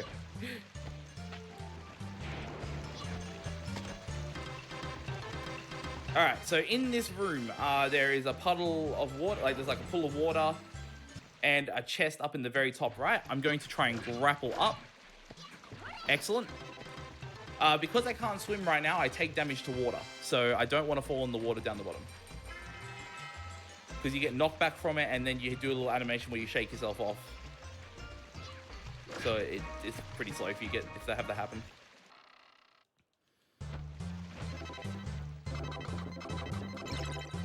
So now we're flying to lava caves. Lava caves, I've got to do some stuff outside of lava caves just first off. But when I get into lava caves, it is probably one of the hardest sections in the run to do. It is small platforms over a big bottomless pit. And the big bottomless pit, you have to grapple over. Grapple is like one of the best equipment in this game. It's just so good to use if you do it right. Let's see if I got the turtle. Okay, so RNG, that turtle spawns. He stops in different locations. Sometimes he just despawns entirely and you don't see him. So that's what you usually want. So we've got another pig bag. Oh, sorry. Sorry, we now have the dashing pants. Very important. Yeah. There they are, yep. So this is the last pants upgrade you get for the run. In all events, you do end up getting more upgrades because there's just a lot more areas you'll access. But yeah, this is the last one for any percent. Increases your jump height and also gives you faster speed and dashing. So we're on to our next pig fight. This is the haunted evil pig. This will fix the haunted mansion and make it not haunted anymore. Go up in this top right corner here. That's not bad. Okay, cool. First try. So got lucky with that spawn. Sometimes he can spawn under the orange platform to the right of me, and if he does that, it makes it really hard to grab him without ledge grabbing. So you definitely don't want that. Another fun fact about that boss fight, if you throw the pig to the right while you're jumping to the left, and you go over like where the boundary of the arena is, while you're throwing the pig, the boundaries are deloaded, so you can actually fall out of bounds, and the pig bag will just rush down to you under the bottom of the screen. It's really, really funny.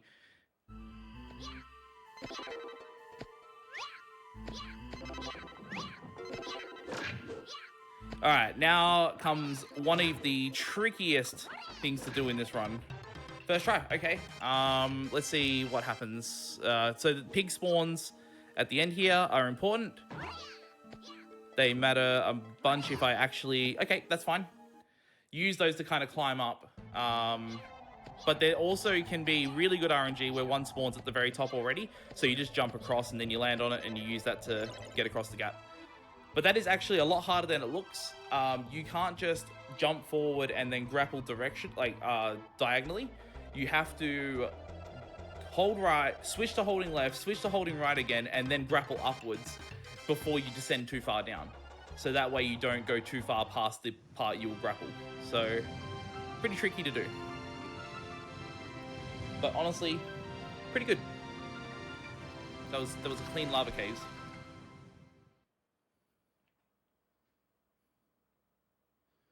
So this is the next area, Masakari Jungle. Also, I was collecting what's called bunk flowers. Those heal the Phoenix and give it energy to fly me across to this area.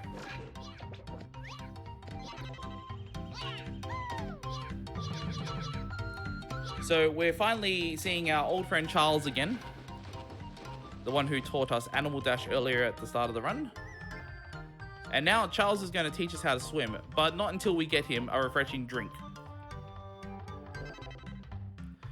Because it did pick up bananas, but yeah, that's not good enough now.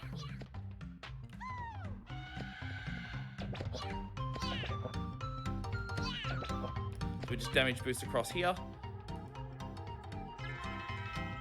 So this new area that I'm about to enter is called the Village of Civilization. It's just got a bunch, like a mining town. And the miner lost his hat even though he was wearing it. But we gave it to him anyway. And he's stoked, so he's back into the building now, and he let us in as well. Now we gotta climb the clock tower. Or the bell tower. The clock tower. It is clock, yeah, alright. I know this game, I run it. So what we're gonna do is there's a guy at the very top here. This guy is I'm gonna provide him the bananas. And what he's gonna do is he's gonna grind them into a juice for us. Because they're like too much machinery. So he just wanted to do it by hand.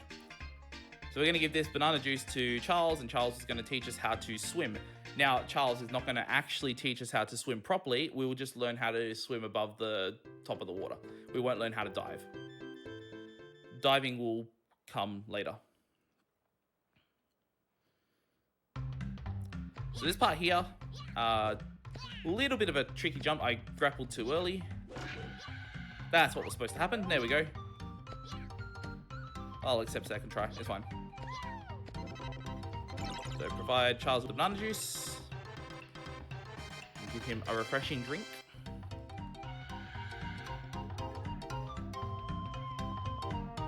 And hop in the water. And now we're going to struggle for a bit in the water, and then straight away we know how to swim. It's just, it's just that easy. That's how I learned how to swim. Yep. Spoilers, I do not know how to swim. I just struggle. Keeps your head above the water, it's all good. And I'm just proficient now, like perfect at it, just like the language. So, yeah, it's easy. So I've come here to unlock the warp location to Old Tree Hill, and I'm just going to fly back to the Village of Civilization now. And we're going to continue the next part of the quest here. So long story short here, there's an elevator in one area that I've already visited so far. The elevator is not active at the moment. This place will activate the elevator. and that elevator will take me underground to another location that I need to visit. He looks like a really, really buff beetle from Wind Waker or Breath of the Wild, by the way. They do have a lot of inspiration for the characters in this game from like a lot of other titles. You notice it if you just like see a few things that just makes a lot of sense to see them and go, hey, I've seen that somewhere before. Mm-hmm.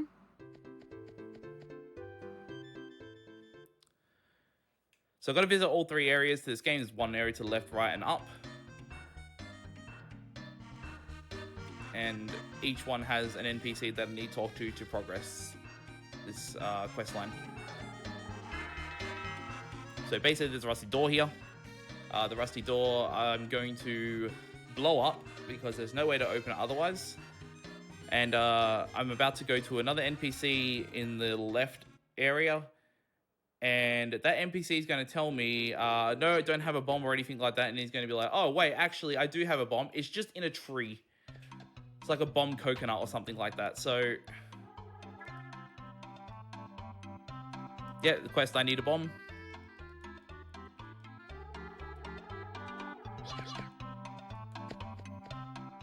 And we're going to head out and go to that palm tree where there's, yeah, a bomb sitting at the top of it. And we're also going to do our next pig fight as well.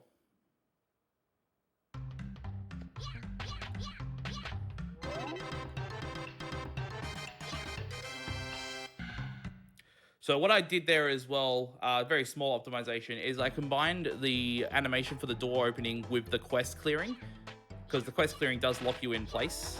Whoops. Okay. I don't know why I couldn't jump off the wall for a moment there, but that's all right. We'll get it next time.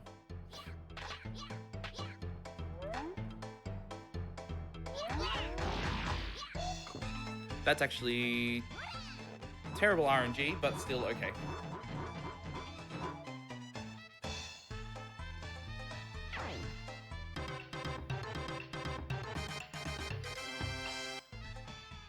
So what you want to do is you want to climb that wall to the left really, really fast so you can get up to the very top, and then you can then grab the pig and then go down with the pig bag and line it up right.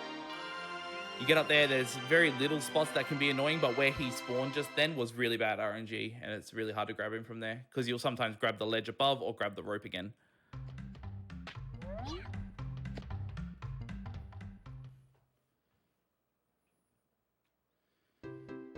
So now that we've captured that pig, that's our 3rd one of the run. The last 2 get a lot faster. You end up pretty much boss rushing them, go from one area to the next and do it. So that'll eventually start speeding up towards the end. This is probably like one of the longest sections of the run because it just takes ages to do these kind of cutscenes and stuff like that.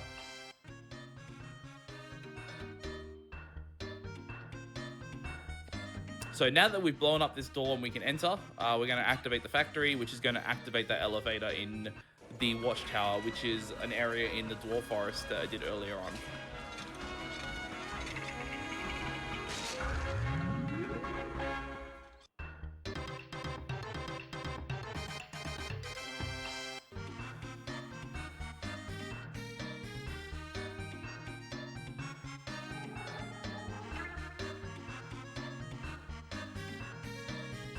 Oh boy, the 10,000-year-old man, so we're gonna have an even more majestic beard. Yeah, they do get bigger over the times as well, like over the age. So we're gonna go to the old pond. This is the area where the guy took down the bridge and tried to check to see if I could swim. So now we're gonna go across because I'll be able to swim.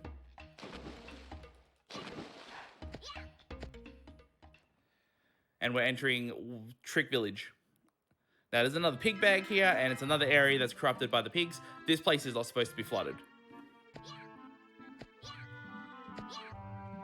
And we're going to enter the 10,000-year-old man's hut through his chimney.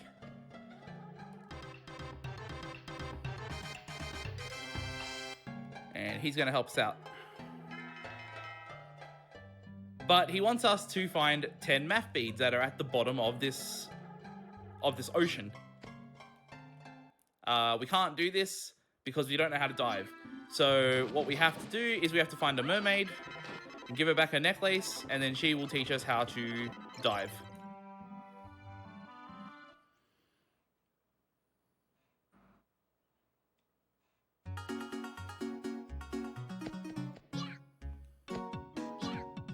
Oops.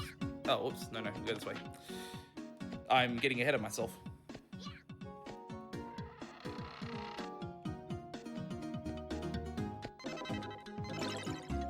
See if I can actually get this. Okay, nope. So you can actually give the necklace to the mermaid while you're really close to the edge of this thing and fall straight down into the water, into the pool of water. Oh, whoops. That's not good. But if you fall straight down, you actually do get zipped back up to the top. Unless you press the swim button 1 frame between the dialogue ending and being warped to the top. It's very, very hard to do. Actually, a trick I've never pulled off before. It saves just a little bit of time, so it's not a big deal.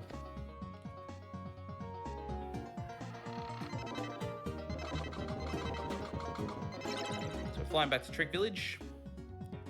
How many hit points have I got? Because I need to do a damage boost right here, so I need to make sure that I don't die from it. 4, okay, easy. I really enjoy the use of every charity wings, and it's just like, I must go, my people need me at some other location. Yep, eventually I will get a dog in my inventory that actually acts as an infinite charity wing, and he has an animation whenever you use it as well, that he'll just pop out and he'll fly away. So it's really cool. There's actually a whole quest line for him that you would normally do in all events, but when you get to the end of the game, after catching all the evil pigs before the final boss, the game's just like, okay, here you go. It's like, here, have a free infinite cherry wings in the form of a dog. This section is very RNG heavy as well. Like, these fish are the worst. They can pop up anywhere and just all of a sudden, like this one, oh, that was close. So yeah, basically what I just did is got all the math beads that the 10,000-year-old man asked for. They provided to him to say, hey, look, I can dive now. Let me save the world. Then I'm going to dive back down after this, and I'm going to get my next pig bag. This pig bag plus the very next one I'm going to do, which is straight after, are the last 2 one-frame tricks I do in this run. So hopefully I get them, because that'd be really cool.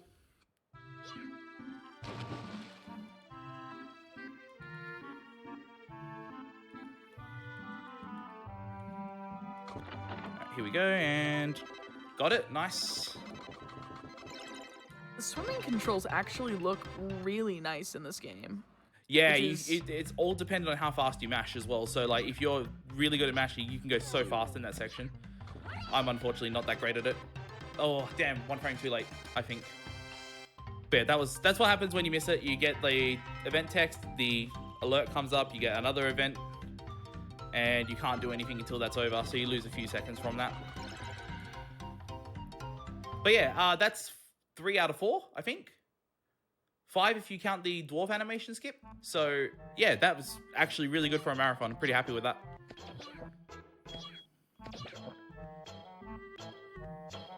Yeah, especially for showcase runs, like you can't really complain at that ratio there.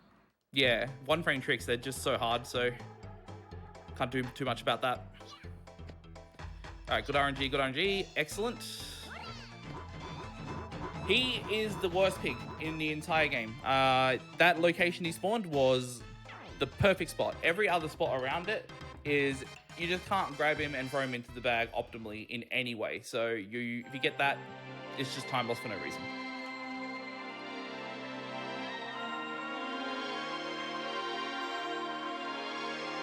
So we have 3 more pigs left, and then not including the final pig. And this is kind of where it gets a bit faster.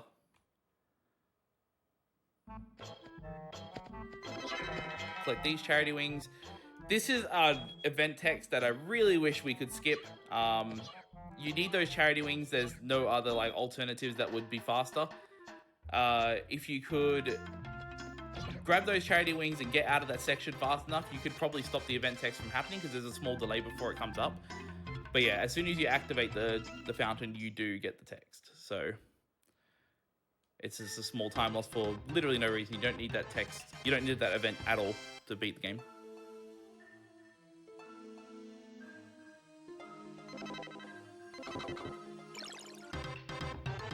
So we got a thief wire from the 10,000-year-old man, and that wire is now broken since I used it. So I'm going to get the unbreakable wire. And where we get that from is the same location. Well, not the same location. We did the mermaid, but in the same area, just in a different room.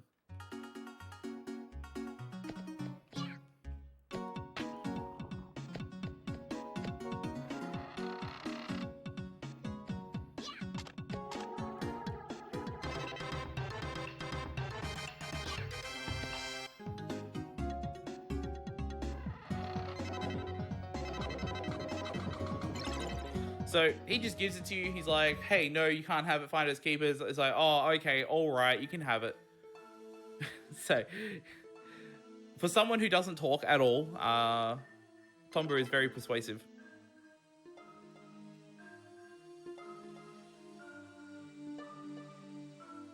And now we're meeting our final old man of the run.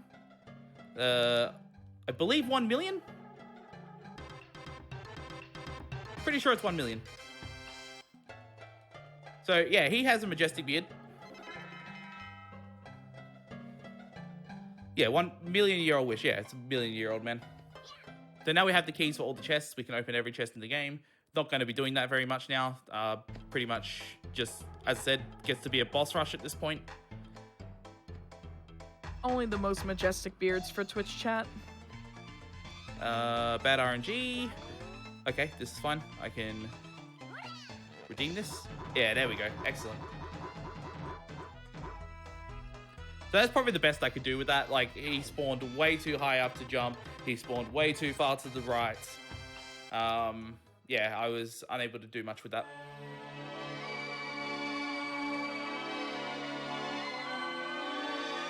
So I think, like, by my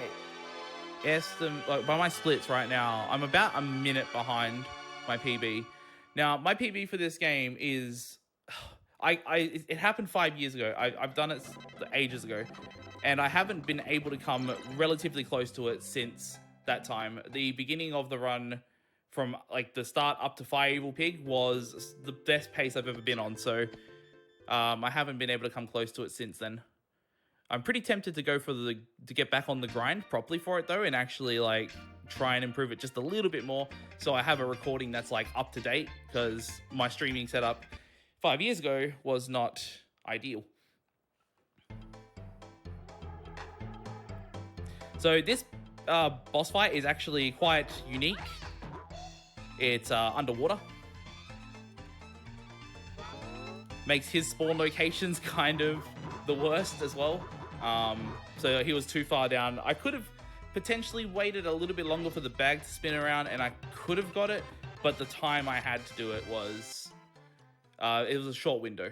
So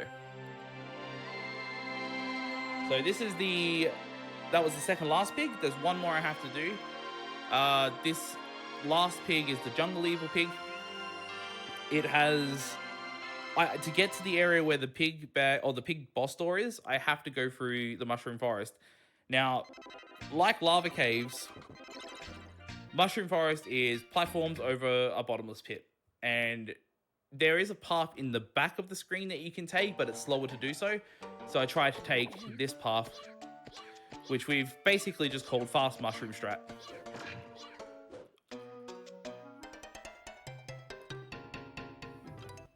That was a weird one. I fat thumbed my controller and actually hit the grapple. That was not supposed to happen, but that's fine.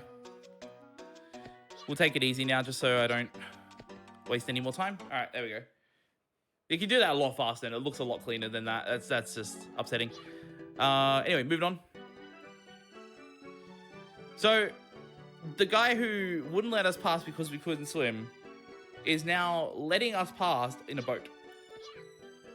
Because even logic. Though we can, yeah, even though we can swim now, so I just don't, yeah. He's a weird one.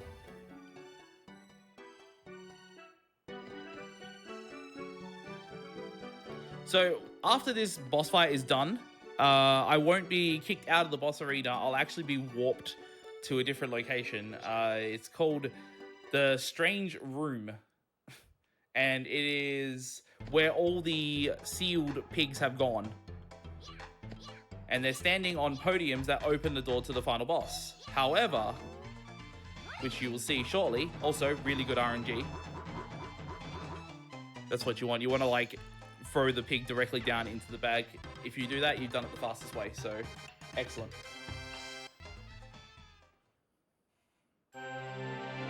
So I'll explain what's going to happen with this strange room when we get there. So this is the last area that's been cured.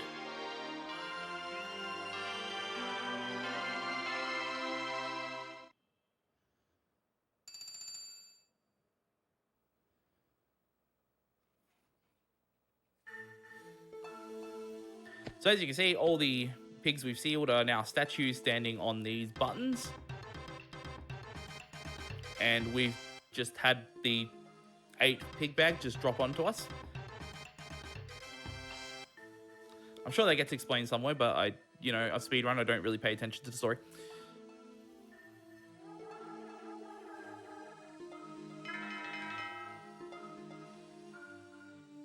So as you see, the doors open, but they suddenly come back and they just kind of float away. Because why not?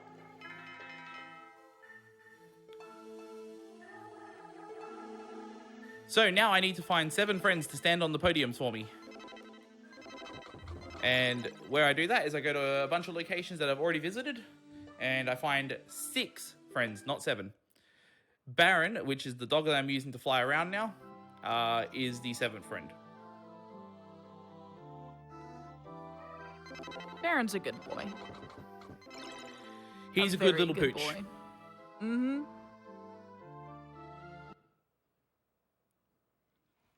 So as you can see, there's an animation for every time you use him now, rather than just floating away. It does unfortunately make Baron slower than Charity Wings, but there's no easy 6 Charity Wings, or rather 4 Charity Wings to get. So it's just easier to use him.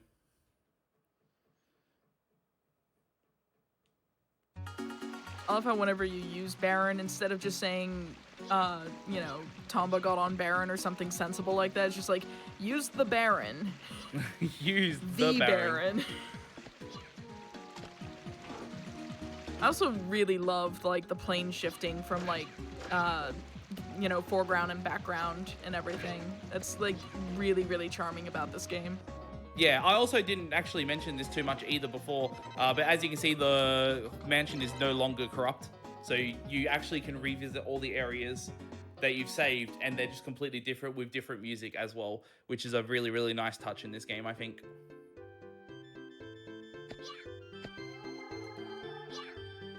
So the last 3 friends that I get are all here, in just each individual part of this village. Also want to make sure that I don't jump there, because I'll collect the raft, which will move Baron down 1 square in my inventory, which is, not optimal. You lose a frame. We can't have that. Must save the frames.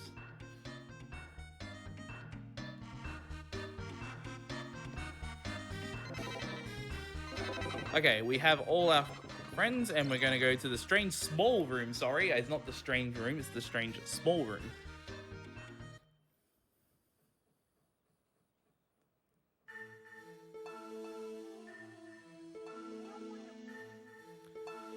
So the game doesn't expressly tell you that you need to find 7 friends. Well, it does tell you need to find 7 friends, but it doesn't tell you that you only need 6. So you just find 6, and you basically spend all this time looking around the world and all that, only to then arrive here, and then Baron jumps on for you. So this is the final boss, and it's... Oh, I actually screwed up. Okay. I was about to say it's a real pushover, but I've just messed up, so I guess not anymore. Still relatively easy. That's actually, it's done. I've caught him. There's no like extra phase or anything. Time is coming up, by the way. Time is now. Sorry, I probably should give him a countdown for that, but that's all right. Oh, GG on the run. So yeah, sub 50 in a marathon, perfectly fine. That's basically what I was pulling for the practice I was doing the last week or so. Pretty happy with that then. Yeah, it looks like a 49.20 something on our end. Yeah, my end's 49.24. Yep, that's what we've got here. Excellent. So yeah, timing for this game used to actually be after the credits had rolled. Oh, sorry, yeah, after the credits had rolled, there was like an event counter that showed how many you've done. The only run that still does that is all events, because you get the tally at the end saying how many events you've done. You want to make sure that you've done 130. And there's also just a bit of dialogue here as well that you have to mash through. But yeah, that's Tomba any %. I'm extremely grateful for being able to do this. I've been running this game since 2014. And one of the things I've always wanted to do is run this on GDQ's channel. So to get the opportunity to do this, I'm extremely grateful. So thank you so much for that, Amber. It's my pleasure to have you on board. When I saw it, I was like, I want to do an episode of like 2D platformer like games, and that's exactly what this episode is. And just seeing how colorful and vibrant and really cool Tomba 1 really is, I was just like, yeah, I think this is appropriate. Yeah, excellent. That's good. Really glad to be able to do this, and I'm very happy with that time for a marathon. It's a tricky game. Like, the platforming is very difficult. The one frame tricks do cost a lot of time added up, so it all overall makes a big difference. And getting 4 out of 5 of them in a marathon run is pretty good. So very happy with that. Absolutely. And do you want to go ahead and plug yourself, where people can find you, and maybe plug like where people can find like a community for the game if there is one? Sure, yeah. So there is actually a Tomba Discord that is dedicated to Tomba 1, Tomba 2, strat hunting, posting your stream, runs, all that kind of stuff. Any kind of help or anything you need in there, you can just post and someone is sure to help you out, if not myself. I do run both Tomba 1 and 2, so I'm able to help with either one of those games, even if I don't run Tomba 2 actively anymore. I do still know the run and know what to do. And where to look for. Other than that, I'm Raikou, so my Twitch channel is twitch.tv/Raikou. I'm on Twitter at RaikouRTA. And yeah, that's about it. I stream every day, well, almost every day of the week. And I do Tomba and Digimon World stuff. So if you like those PlayStation games, come stop by. Yeah, absolutely. And thank you again for being on the show. If you ever end up with another game that has never been on GDQ, by all means, send it my way. I'll be happy to put it in an episode if I can find other games that work with it, or if it's, long enough, it can be its own episode.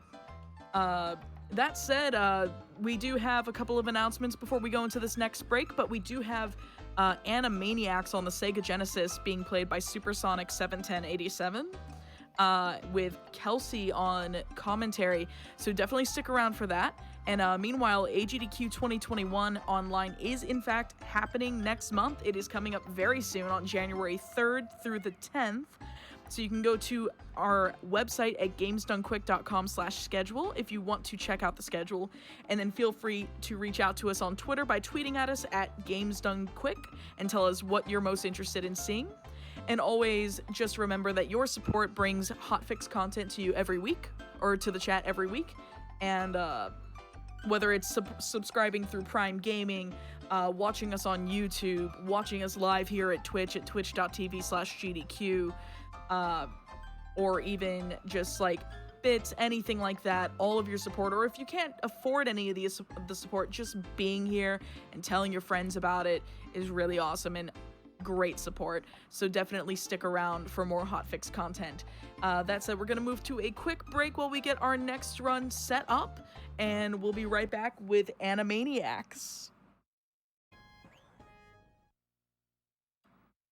Hello everyone, welcome back to Never Before Seen here on GDQ Hotfix. We are the show that aims to bring you runs of video games that have not been seen on mainline GDQ events. That's AGDQ, SGDQ, and GDQx events.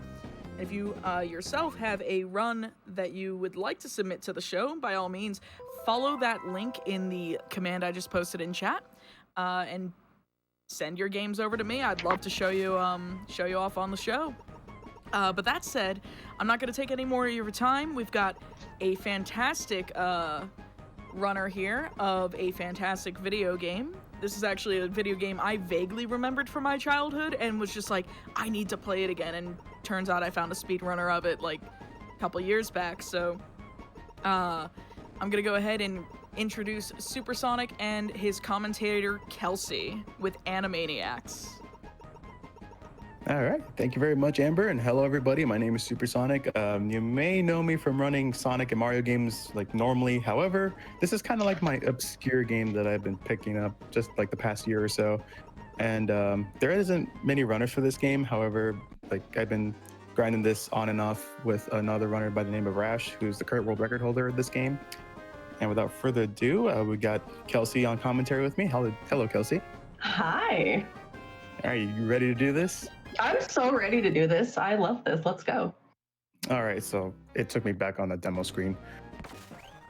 Anyway, so we're just going to make sure that we are running the easy category because it is actually one of the quicker categories in this game. And without further ado, we'll just go for a countdown in 3, 2, 1, go. So starting off here, we kind of have our opening stage. It's sort of our intro. It shows you our 3 characters and what they can do. We have Yakko, who actually has 2 abilities. He can push blocks and use a paddle wall to stun enemies. We have Wacko, who can use his mallet to ignite things. And lastly, we have the wonderful Dot, who uses her charm to get us through all kinds of obstacles that you will see throughout the run. So briefly, you saw here, we have 4 scenes to choose from. You saw Supersonic actually went to scene 3 first. That is actually a new thing that we're doing. The reason we do so is because stage 3 is the stage with the most RNG. And if you play games, if you're a speedrunner, you know RNG can be pretty brutal. So we want to get that out of the way as fast as possible. So you will be seeing quite a bit of Ralph in this run. You can see all enough of Ralph. You can see all of the levels here are themed. We are in the movie studio, so here we kind of have our Western theme. Coming up here yet again is Ralph, but we are going to head inside and take a break from him for just a quick minute here. Upcoming, you will see some barrels rolling at us. Now pay attention, they roll at you in cycles of 4. Yep. Once we get past sure we don't take any damage either, so we're going to go for a damage boost in the next screen. Take the top route here. See Buttons and Mindy, we are going to send them away. They are safe, and we will get to see them yet again later. Yeah, no dog or child is harmed in the making of this video game. So here you're actually going to see Supersonic take an intentional damage boost because moving those blocks takes a lot of time. Now, we don't want to get crazy and take all of the damage here because, you know, this is live. So we are going to do that block and switch over and hope for some good RNG on these above blocks. And very, very good. We got lucky today. Yeah, usually that first block doesn't appear that often, like in the beginning, so I was kind of glad I got that one. So this speedrun is really heavily dependent on knowing which character you need next. So this upcoming part will actually show Supersonic switch from, I believe it's Yakko, Dot, and then back to Wacko here. Charming the God Pigeon. Now this jump we want to make sure we make because if not we have to go all the way down and around, but we won't be seeing that today because Supersonic is pro and we made it through. All right, now the fun part's coming. Yes, the RNG that I spoke about briefly, here it comes. This is actually a 2-part boss fight and it is pure RNG. So good luck, Supersonic. Get your blessings out in chat if you have the Supersonic bless. So what we're going to want to do is keep this pile launcher to the left of us the most possible. We don't have a clear way to manipulate keeping it in the same spot quite yet, but we have found the very few runners that there are of this, that if you keep it on the left, it seems to be a little bit easier to control. Now what you're trying to do is hit Ralph a total of 5 times with these pies. I need to do one more hit. Should be good. There. Oh, I thought I had him. Oh, You just dodged me like at the last frame. Okay, we got him though. all right. Halfway there. Yeah, that fight can go horribly wrong, like because of how fast Ralph moves on that, I don't know, that seesaw-looking thing. And he's a big dude, so he can move pretty fast for a big dude. So. Oh yeah. So this part, again, we're gonna have that lid opening and closing without us knowing the timing. If you hit it, that coal, see how the lid closes? If it bounces back at us, it does cause damage. So you'll see a lot of jumping up and out. And if we don't get the coal in there to go fast enough, Ralph can jump on the car that we are currently on. Yeah, I'm also pretty low on health, so I gotta be careful not to get too much damage here. So I'm like keeping an eye on that lid like this entire time while like putting the coal in there. We should see Ralph jump momentarily. There he goes. That's exactly what we wanted. So this is pretty much what we're waiting at like this entire fight. So. Yep. Now we see Ralph running. He's gonna drop the artifact here. And we're done with the stage. That is the end of the level. That is the first of 4 artifacts that we are collecting in each of these scenes that you get to see today. Yep, and as far as this game goes, the way how we select stages is kind of like the Mega Man style. So, you know, you pick your Guts Man, your Cut Man, and all that. This is pretty much a similar situation. So now we're heading into the jungle area. So like your Indiana Jones, Jurassic Park style kind of stage. Oops. Yep, this is our adventure scene. You may hear it sometimes if you watch any runners of this. Call it the auto scroller level. It has multiple. We're gonna see some water. We're gonna get some mine cars. See, got one of the movie people. Just charm him and create a platform on his head. Yes. Just give him a little love and he lets you ride on through. So we are going to ride on this robot here. We're going to use Wacko because you can see the little button on top. We can hit that to move down, avoid any obstacles. Here we go. Here's an auto scroller. So now we're on a boat. So you see this crocodile here. We're going to do what we can to make it so that crocodile does not follow us. These old games don't like too many sprites on the screen at the same time. So with us, the movie likes the crocodile. It actually puts a little lag on the game. That is correct. And there's like an elephant for absolutely no reason. An elephant for no reason and a blueberry for no reason because it is health. And all of the health in this game are random food related items. Okay, get Ralph out of the way. And you can pretty much touch any part of this, like the end screen there, as long as you don't touch the water. And you'll be able to progress to the next screen. Now this part, we just gotta wait for the platforms to come down. There aren't any known glitches in this game yet. As of now, this is pretty much a glitchless run, mostly based on movement and execution, especially when you're switching characters. This is kind of like your, like a Sonic Heroes style kind of game, like early on. Like you kind of see me switching between Yakko, Wacko, and Dot. You can only change in that specific order. You can't like switch from Yakko to Dot and vice versa. And of course we got this auto scroller here. Really not much to talk about in this one. There's just a bunch of stars, which if we collect these stars, if we get like 100 of them, it'll give us a 1-up. But at the end of each stage, you may have noticed there's a score countdown. So we try to avoid grabbing as many stars as we can. So. Yeah, this is one of the parts, unfortunately, we can't speed up. So yeah, it's always a good time. Bring up, you said, the stars and everything. Another good thing to point out, there is no health meter. So make sure if you're ever curious, look at the top left. All of the characters have similar reactions. The happier they look, the better off you are. They actually start to blink and make really unhappy faces when you're very near death. Yep, and we will be seeing that along the way. I will be doing some damage boosts and whatnot later in the game, and you will see their expressions change. Also, another thing to note, all of them share the same amount of health. So if we see like Yakko in a damage state, we will see Wacko and Dot also in their damage state as well. So chat brought up the SNES version of this game. That has actually been at a GDQ event, but the two games between Genesis and SNES are entirely different. Oh, they're completely different. I don't know the SNES one whatsoever. I just happened to have this game growing up, and I happened to be friends with Supersonic, and one day I put like the two things together and was like, wait, dude, you run this? What? And you know, it became a thing. And here we are in a boss fight, by the way. This is the boss fight of our adventure level, so we're going to want to hit him 7 times. Looks like we got him in a really good stun lock there. Nice, Supersonic. We're going to go and collect our second artifact. Yeah, usually getting that first hit initially is pretty difficult because Ralph is always in a different spot when you start the fight.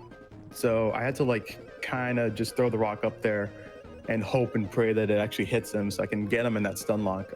Otherwise, like, he would just do this massive earthquake, just send these pebbles like from the ceiling dropping down, and it doesn't go very well after that.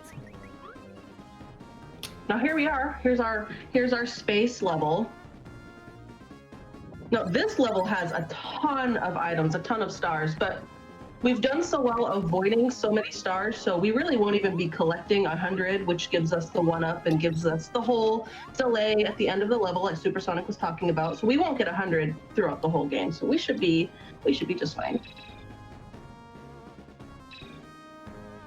Yeah, I'm just trying to like avoid the stars as best as I can. Like this section here is pretty slow, and they're shooting lasers at us. So absolutely, if it's casual, you're going to want to hit that switch and go along there, get all those items. But since we're going as fast as possible, taking the top route here, I'm just going to skip all of the fun stuff. Yep, and since we're in space, it is pretty much referencing like Star Wars, Star Trek, like all your space-style movies and TV shows. And I know it's been a while. Here's Ralph yet again. Yeah. Another thing to know, like when I'm switching, like during the switch transition, you cannot do any inputs. So you kind of notice that I'll try to switch like either in the air or like switch in an open area where there isn't really anything happening. So you'll be seeing a lot of those switches that way. So you can see here, we're just keeping Ralph in a stun. If you wanted to, you could actually hop on those ships, and those chests that we're flying by do have additional items like health and such in there. We don't need any of that today. This part can be very tricky, so we're hopefully just going to push these blocks in the right spot here, hit that block, and move right along. There's actually a whole section, if you see right on the left there, that we just completely skipped. There's a whole bottom portion of that screen. Yeah, the bottom portion does waste a lot of time as well. Like you would have to get back up to the top and do all that all over again, and waste a lot of time. Yeah.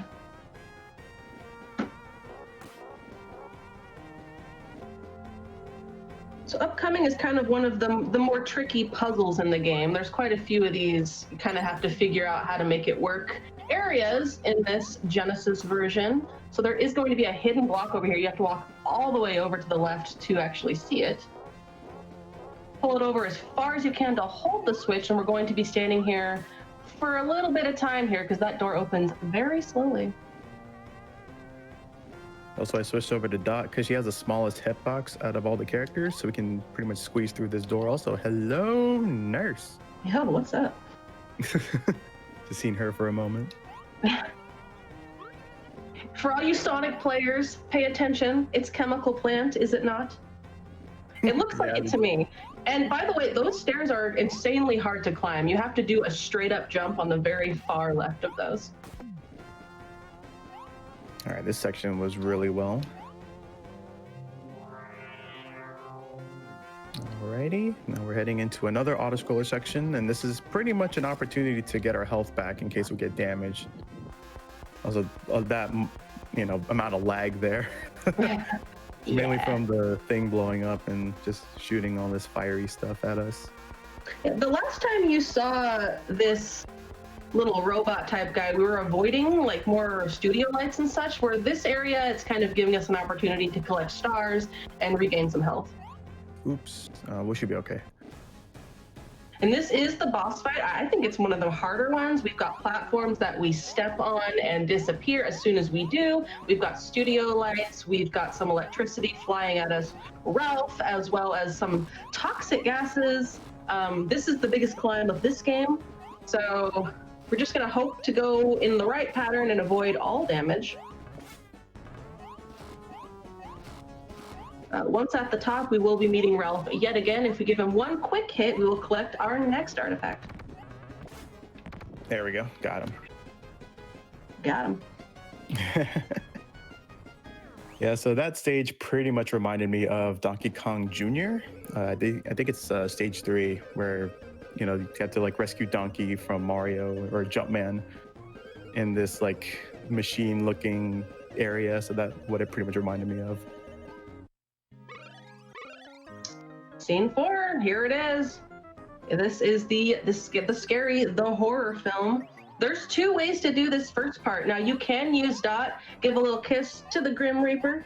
He'll let you through safely, or it is faster if you just take that quick little damage and walk right through him. Yeah, it only deals like 1 damage, so it doesn't like really hurt. So be careful of the hay bale here. That is, Oh, yeah. that is a trap, by the way. If you hit that, it'll send you all the way back to the beginning of the level. I remember doing that as a child, by the way. This is one of those random cartridges that I guess my parents purchased for me, and I've had it ever since. So, you know, complete in box, but, you know. Yeah, I did that too, like when I played this as a kid. And I was like wondering, why did that happen? And Oh, it's not too late to bless the RNG. We have some books that can be unkind. yeah, that first one wasn't kind, but the last 2 were. That was actually really good. So right here, if we just give him a little kiss too, see all the love, and you just get right through. Next up here. Oh wait, sorry. What? So we actually have a mini boss in this level. It's kind of funky. We have some jams coming up too. Pinky and the Brain get a little wild in this game. So I don't know why, but they have a French horn, and it's meant to pull these dishes, and the dishes do damage to us. But luckily, it can only take so much glass before it breaks, so we only have to dodge a few. And once we do so, we can get past them, getting a block so we can get over that bookcase, because without the block, we actually cannot jump high enough.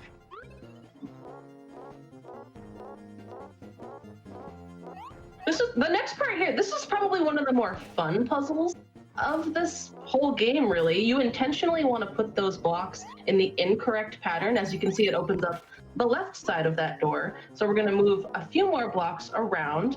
If you go up and over, which we can still fit, you'll see the blocks are now reset, and we're going to put them in the correct matching shape position, which obviously is going to unlock the right side of the door. You'll kind of notice sometimes I am bringing out the paddle ball just randomly. What I'm doing there is I'm doing a button buffer. So when I walk up to the block, I can actually start pulling it rather than like walking up to it and just grabbing it. So you'll be seeing me do that quite a bit just to pull the objects. Pushing, on the other hand, you don't need to push the A button for that. You can just kind of move to the direction that you're going, like forward, and it'll start pushing it. Okay, I'm gonna take this part. So I was gonna take it risky, but that happened. There we go. Let's see it again. So the water, as you can see, is instant death. So what we're gonna do is try and get over here safely, avoiding all water at all costs. We can actually pull a drain here, which will then drain all the water. And then we can get through completely safely to the other side. Yeah, I actually got a bad cycle there with the water, unfortunately, but it's all good. They gave us an extra life because they know we're going to try to go down this way. So we didn't technically lose a life there. Oh, no, we're still fine. Interesting thing to note as well, like even when you're dead and you grab an extra life, it still counts as grabbing a life. Mm-hmm. Because apparently you still have an active hitbox while you're dead. So. It's a little unique. This one, actually, this is a boss fight. I know it came up pretty quick here. This is the easiest one. Only if you consistently basically keep him, I guess, in a stun lock. The Dracula character always spawns the opposite side of us. So as long as we hit that switch and drop him, I believe it's 7 times? 7 Yes. times? Then yeah, you are safe. If you don't keep him in kind of this pattern stun lock, he will start throwing fireballs at us. But it's not an issue tonight. Yeah, it's very rare that you see him like throw fireballs around. So we actually got him pretty good in that stun lock. I know that was all 4 scenes, and you probably think it's over, but it's not. There's more. We have more game yet to come. Probably some of the hardest part of the game to come, actually. So if it all makes sense, we had the 4 movie scenes, we're in the movie studio, so now we're kind of moving on to what we like to refer to as the awards show. And this is by far the hardest stage of the run. So I'll be focusing a lot on this. I'll have Kelsey describe what's going on. Yeah, so this is the final stage. It's pretty brutal. It kind of incorporates all of the skills that we used in every level, if not even more, a little bit more faster paced areas. Right here is kind of one of the crazier ones. You're going to want to pay really close attention to what Supersonic does. So we're going to take this elevator and have a brief intermission here. This is where those jams I was telling you about are coming into play. So Pinky and the Brain are going to get on this platform, and we're going to pop them up there and check it out. So Supersonic is going to go for a audio cue here. It's going to hit that switch at the exact right moment, which you will see. Welcome back, everyone. We have returned from our mild tech issues. Just be aware, we're all in the Northeast U.S. Snowstorm happening. Things happen. Anyways, we're back, and that's what matters. So welcome back to Never Before Seen on GDQ Hotfix. We're actually, based on where it cut, we're actually going to use a password to get back to the beginning of the stage. So go ahead, Supersonic, and just enter that password, and you can go ahead and pick it back up from where you left off. Okay. So, yeah, sorry about that little hiccup, folks. We are currently in stage 5, which is the award show stage. We're going to go ahead and jump right into it in 3, 2, 1, go. All right, so welcome back, everybody. Thank you so much for sticking that out with us. You know, this is live. Anything can happen. So, again, if you missed it, this is the award stage. Well, if you didn't see the last half, we collected 4 artifacts from 4 different scenes, which has unlocked us to be able to go through this award show. Now, this area is the hardest, so the universe is letting Supersonic do it twice. So now we are going to hop on this elevator here, which is controlled by that button. I don't know exactly where you guys cut, but it's not the worst thing in the world. You get to hear, again, these hot jams. So we are going to stop right here. The door is going to open. We're going to wait for Pinky and the Brain to land on this platform. We're going to pop them up there. Now, you guys get to enjoy the jams while Supersonic is waiting for an exact audio cue in order to hit that button again to go back up the elevator.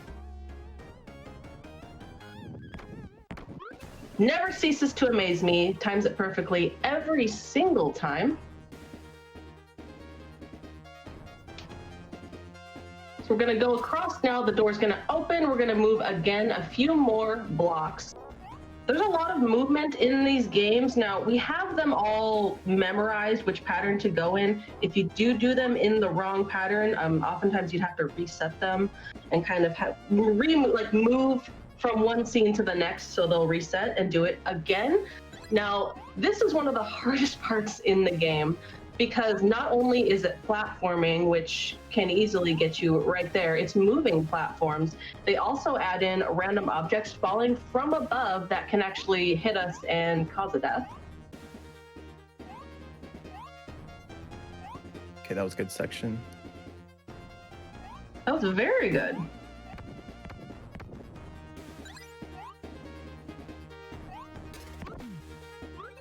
Okay. So we'll be using a lot of Wacko in this scene. We're actually going to go down here and use his mallet to again ignite what looks like some kind of dynamite. Doing so is actually going to open these stairs here.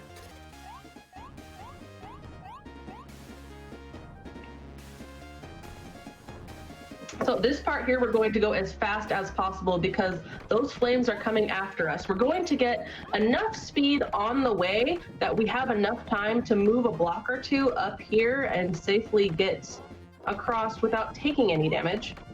There really isn't any way to speed the block movement there up at all. But again, we have enough of a lead on that fire, so we should be safe.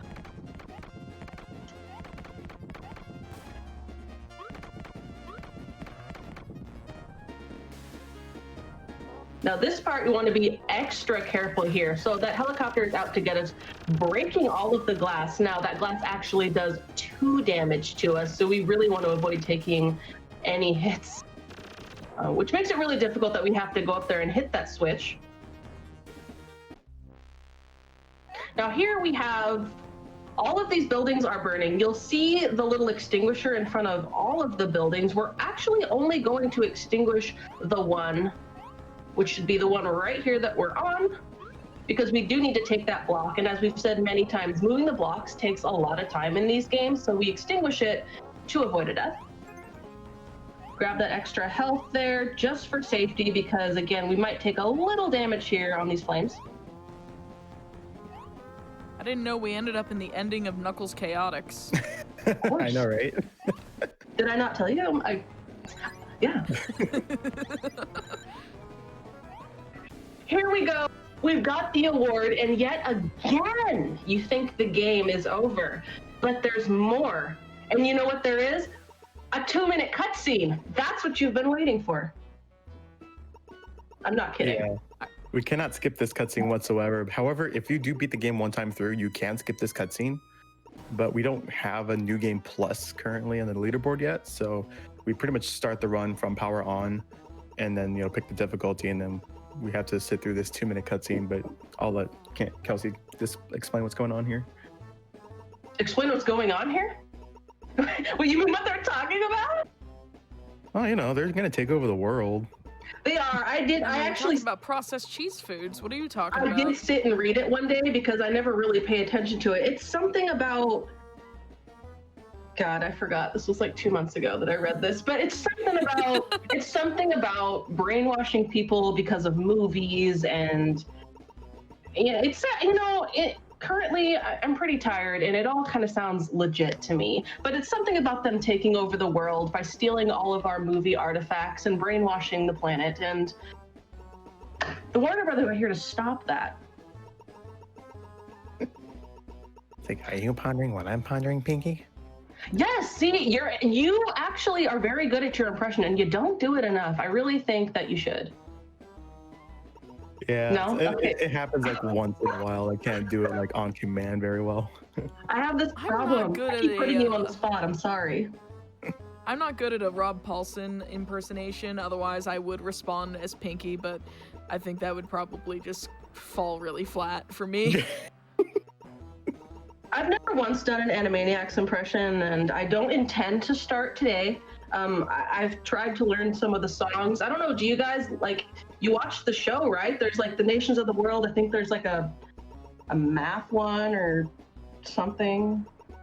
There's capitals of the U.S. There's the nations of the world, or the countries of the world. There it is, yeah. There's a few other songs that they've done, I'm pretty sure, but those are definitely the 2 most famous ones. I think one of the best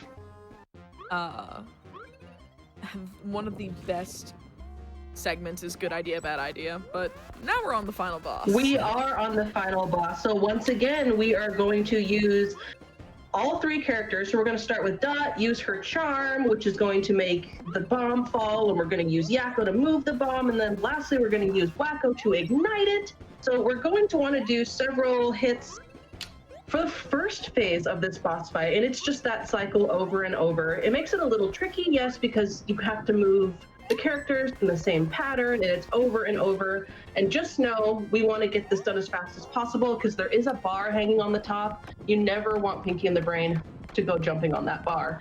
But it looks like we're good. So the second half of this fight actually is where they split in half. We're still going to attack the top half of this robot Pinky in the Brain body thing. We're going to do the same thing, that same pattern, just do a few more hits. Hopefully everything will go according to plan. The last hit will actually be from the legs itself, ending the fight. So when you see that happen, you know we're almost there. There we go. Time's coming up when I grab the last artifact. I would say yes, time, but you know, live things happen. But please, please, please get your GGs out for Supersonic. And time.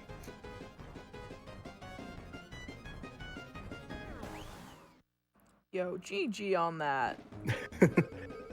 Thank you. I know that the timer has gone over, but that's 30 minutes plus a tech delay. I think that's about right. I thought it was a great run. Like, that was definitely a good run, even with the tech delays. I'm in considerable pain. He's got this giant like screw on his head, which is pretty funny. But yeah, like that was actually a really fun run. I love the Animaniacs game. This is the one I remember. I remember looking at the video of the SNES one. I was just like, I have no memory of this place. Yeah. Yeah, I never played this. The two games, they have nothing in common, but they often get lumped together. I've never even played that one. Like I said, I only know this one. Yeah. Yeah, this is the Genesis version, which the SNES version again has been on at, I believe it was AGDQ 2015 was the event it was in. But this event, or not this event, this version of the game has never been in a mainline GDQ, so that's why it's here. But this isn't in fact a live show. I wanted to go ahead and thank Supersonic and Kelsey for this awesome running commentary. And if y'all want to go ahead and plug yourselves, talk about where they can find you and where the wonderful people in chat can also find more info about this game in particular.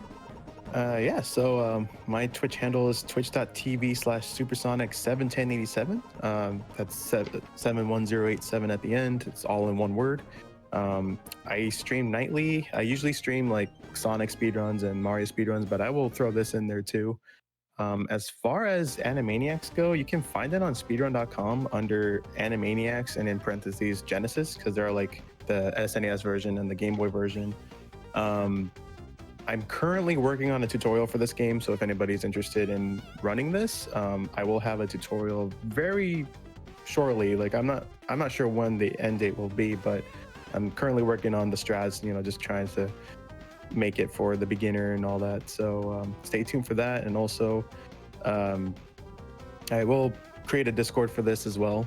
There is no Discord for this yet because there aren't many runners for this game, so we're hoping to get more. Hope you guys enjoyed the run, and yeah, thank you very much for having me here, and I'll leave it out to Kelsey for whatever she wants to say. Thank you, GDQ, for having us tonight. I had so much fun. If you want to get crazy, if you want to hang out with me, I'm Kelsey. It's xKelsey, yes, with 4 E's. If you want to come hang out, I love to chat. I love to meet new people. I love to be accepting of everybody, and I play a lot of Zelda 2, Mickey Mousecapade, and if you're lucky, I might start streaming this. So if you want to hang out, go ahead, hang out with me. Supersonic is obviously, I'm in his chat all the time. Go there before you go see me. But again, thank you for having me. You guys are awesome. Absolutely, and definitely follow both of these wonderful people. They often do the runner commentary combo a lot, especially for this game. They were in West Coast Weekend earlier this, well, not earlier this week, but last weekend. So I know someone in chat brought that up. They were like, haven't I seen this before? And it's like, yes, very, very recently. Yes, we had the opportunity of doing that, yes. But definitely keep an eye out on both of them for their content. And I'm going to go ahead and plug a couple of announcements before we head to a break. Stick around. We have one more run for you tonight. It is another Sonic game. It is Sonic Generations, but the 3DS version. I know that the main console and PC version have been featured at GDQ events, but the 3DS version has not. And if you liked Sonic Rush, and if you liked Sonic Rush Adventure or Sonic Colors DS, Generations 3DS is a lot more like those games rather than their console counterpart. Anyways, that'll be Allegro who brings us that run, along with Diamond for commentary. But quick couple of announcements. So first and foremost, as always, if you're watching this run on YouTube, or if you're watching either part of the VOD on YouTube, and you'd like to support our live content, please consider checking out the Twitch channel at twitch.tv/GDQ, and always this content, the hotfix content, Never Before Seen, Mercy Kill, all of those shows.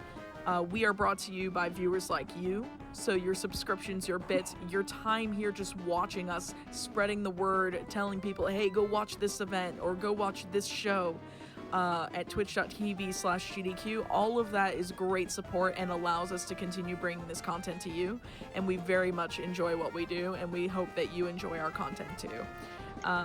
So that said, AGDQ 2021, I'm going to go ahead and answer this question. That's coming up next month, very soon, January 3rd to the 10th. You can go to gamesdonequick.com/schedule to check out the schedule and tweet at us on Twitter via @gamesdonequick and tell us what runs you're most interested in seeing. So that's going to be it for just a minute. We're going to go to a quick break, get Allegro set up for Sonic Generations 3DS, and we'll be right back in just a few minutes. Good evening, everyone. Welcome back to Never Before Seen here on GDQ Hotfix. My name is AmberCyprian. I am your host tonight, and we are down to our last run for this episode of Never Before Seen. We are the show where we aim to bring you runs of games that have never been seen before in a mainline GDQ event. So that would be AGDQ, SGDQ, or GDQx. If you want to get more information about the show, or if you want to submit a game, if you happen to do a run that has never been featured in one of the mainline GDQs, follow the link at the end of that command there, and you'll be able to submit a run directly to me so I can use it for one of our episodes.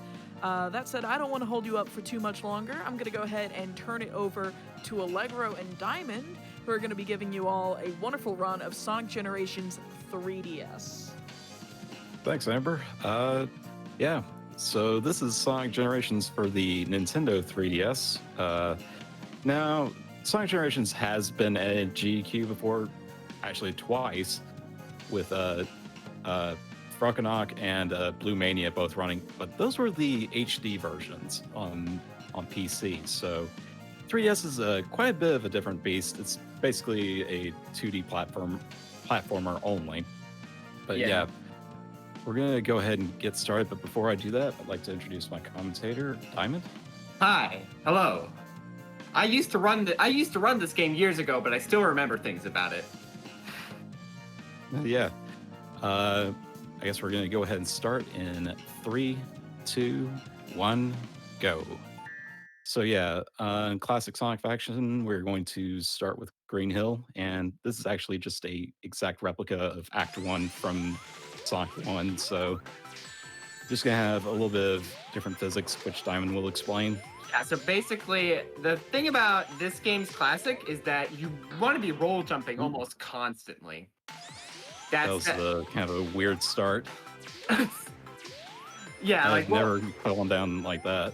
That was a very interesting death, but it was a relatively quick one, so we should be okay. Yeah, unfortunately, Green Hill Act 1 can turn pretty sloppy, and it's always just instant restart point, so... Yeah, that's just how the stage is. It's not too... It's a pretty generic stage, all things considered. Alright, next up, Green Hill Act 2. So, much like Act 1, you're going to be wanting to hold down a lot in straight areas, because it's slide jumping is the best way to go fast without boost. Go faster than boost on straightaways. Yeah.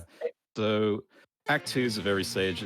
It's basically modern Sonic, but it plays very similarly to the Rush games on DS. And yeah, a lot of people think it's boost to win, but as Simon said right there, we're gonna be doing some slide jumping and whatnot. But Yeah. And then there's another one of the biggest things about this game in regards to speed tech is there's a lot of layer things. Like you can see him go past loops, push down and jump to go on to different layers from rails. There's a lot of stuff with layering in this game. Green Hill Act 2 is probably one of the best examples of it too. yeah, we're gonna be abusing layers a lot more down the line, but it's not gonna be too prevalent early on. Yeah, Green Hill Act 1 is definitely the biggest example of it for now. So unlike the HD version, you have to actually collect the Chaos Emeralds through special stages, and it's basically required to get to the ending. Special stage 1 is, yeah, very easy. And these special stages are modeled after Sonic Heroes, which, funny enough, I actually do run. But yeah, basic tech is just basically homing attack as soon as possible and then just start boosting. But for this first stage, I'm just going to be boosting and I'm not even using the control stick at all or just touching the D-pad. I'm just going to hold Y for this entire stage. Yeah. It's just enough to get to the end. You can feasibly get a perfect stage in runs for these first 3 because of how simple they are. Because all it is just mashing out the quickest possible homing attack and boosting on the first frame that you land. So it's pretty simple. This one in particular, you don't have to do. You have to do absolutely nothing. It's absolute dead air. But it is good for Allegro's entering of IGT times. Isn't that right? I'm not going to be doing that right now, but yeah. But yeah, this game actually is tracked through in-game time.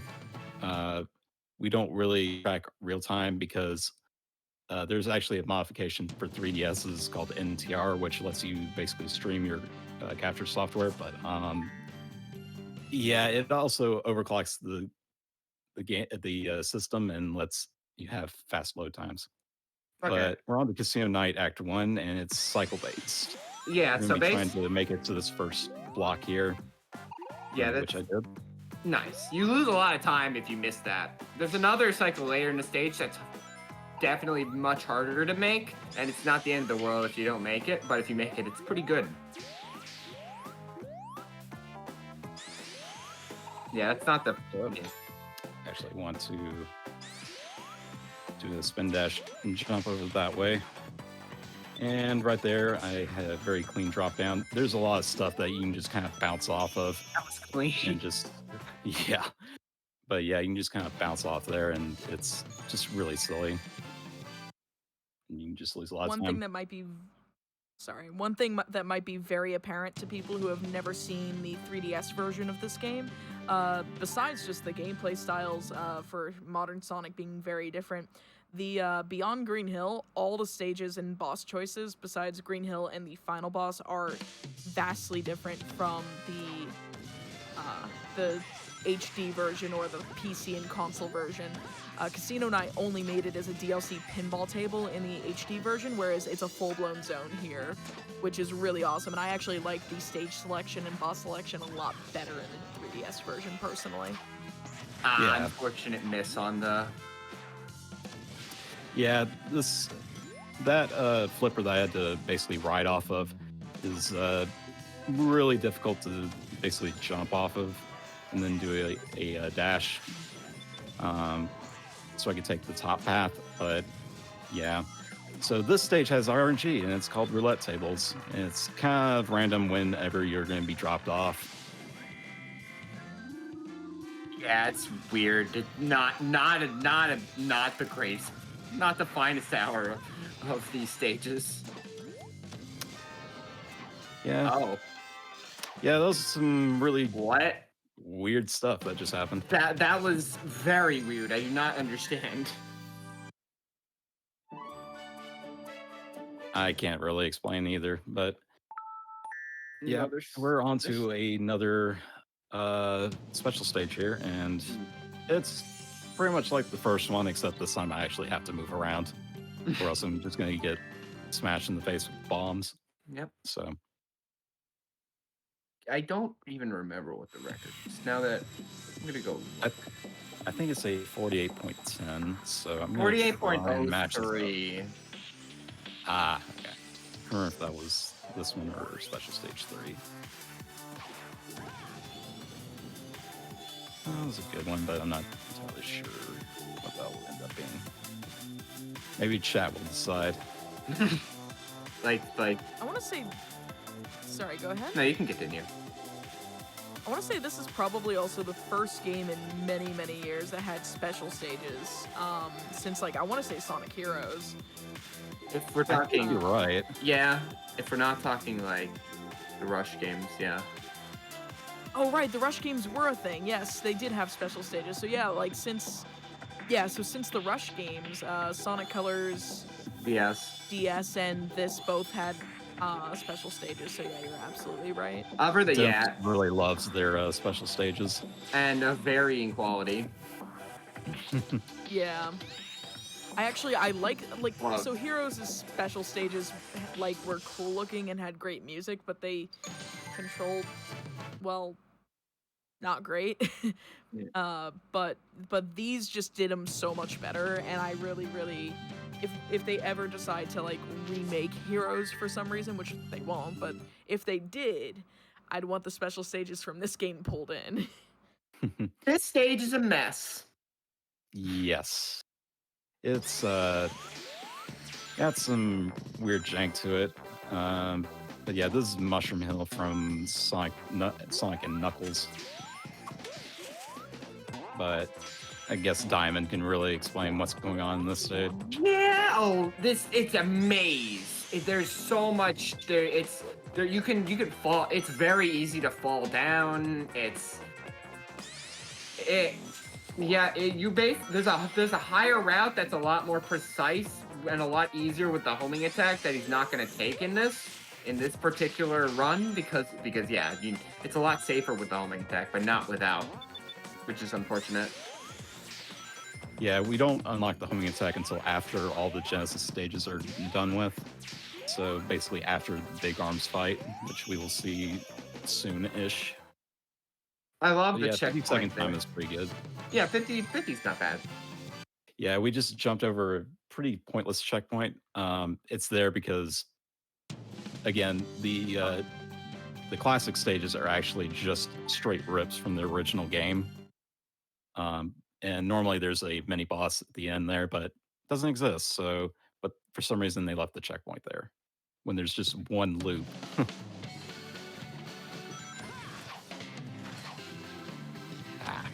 Okay, right there I could have done kind of a loop skip where I just kind of hop off of it. Yeah, it's a really cool trick, but it happens. Yeah.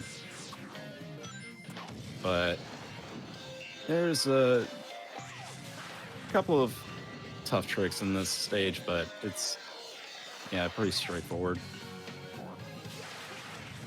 Just going to be hopping on top of these loops and then just kind of riding down. Not exactly like right there, but yeah.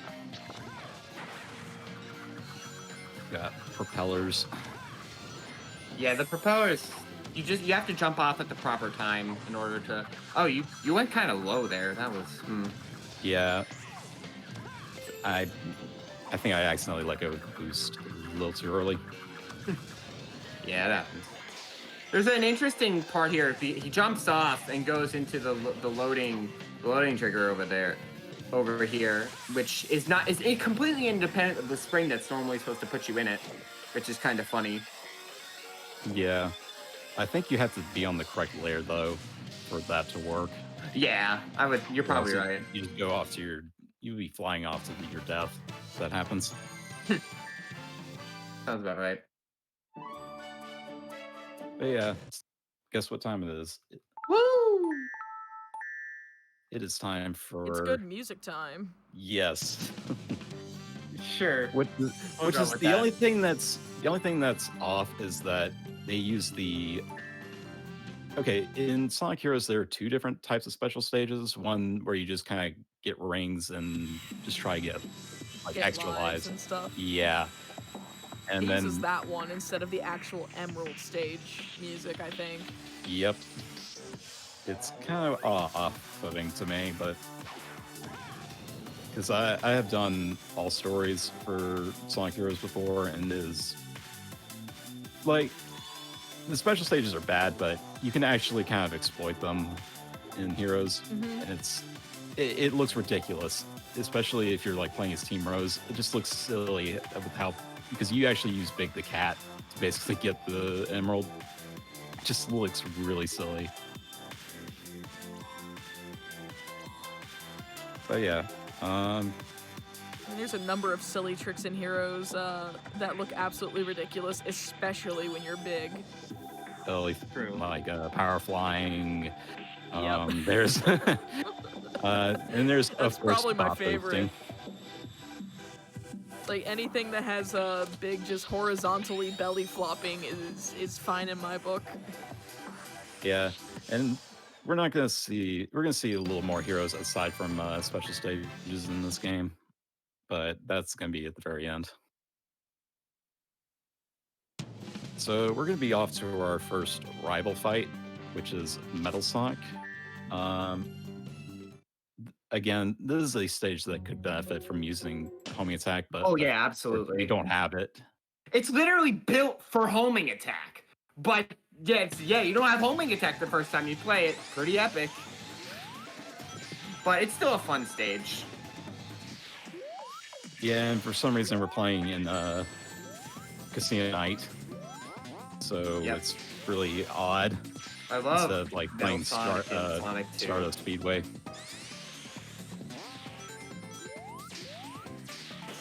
There's and once again you'll be seeing a lot of roll jumping, especially in these straightaways.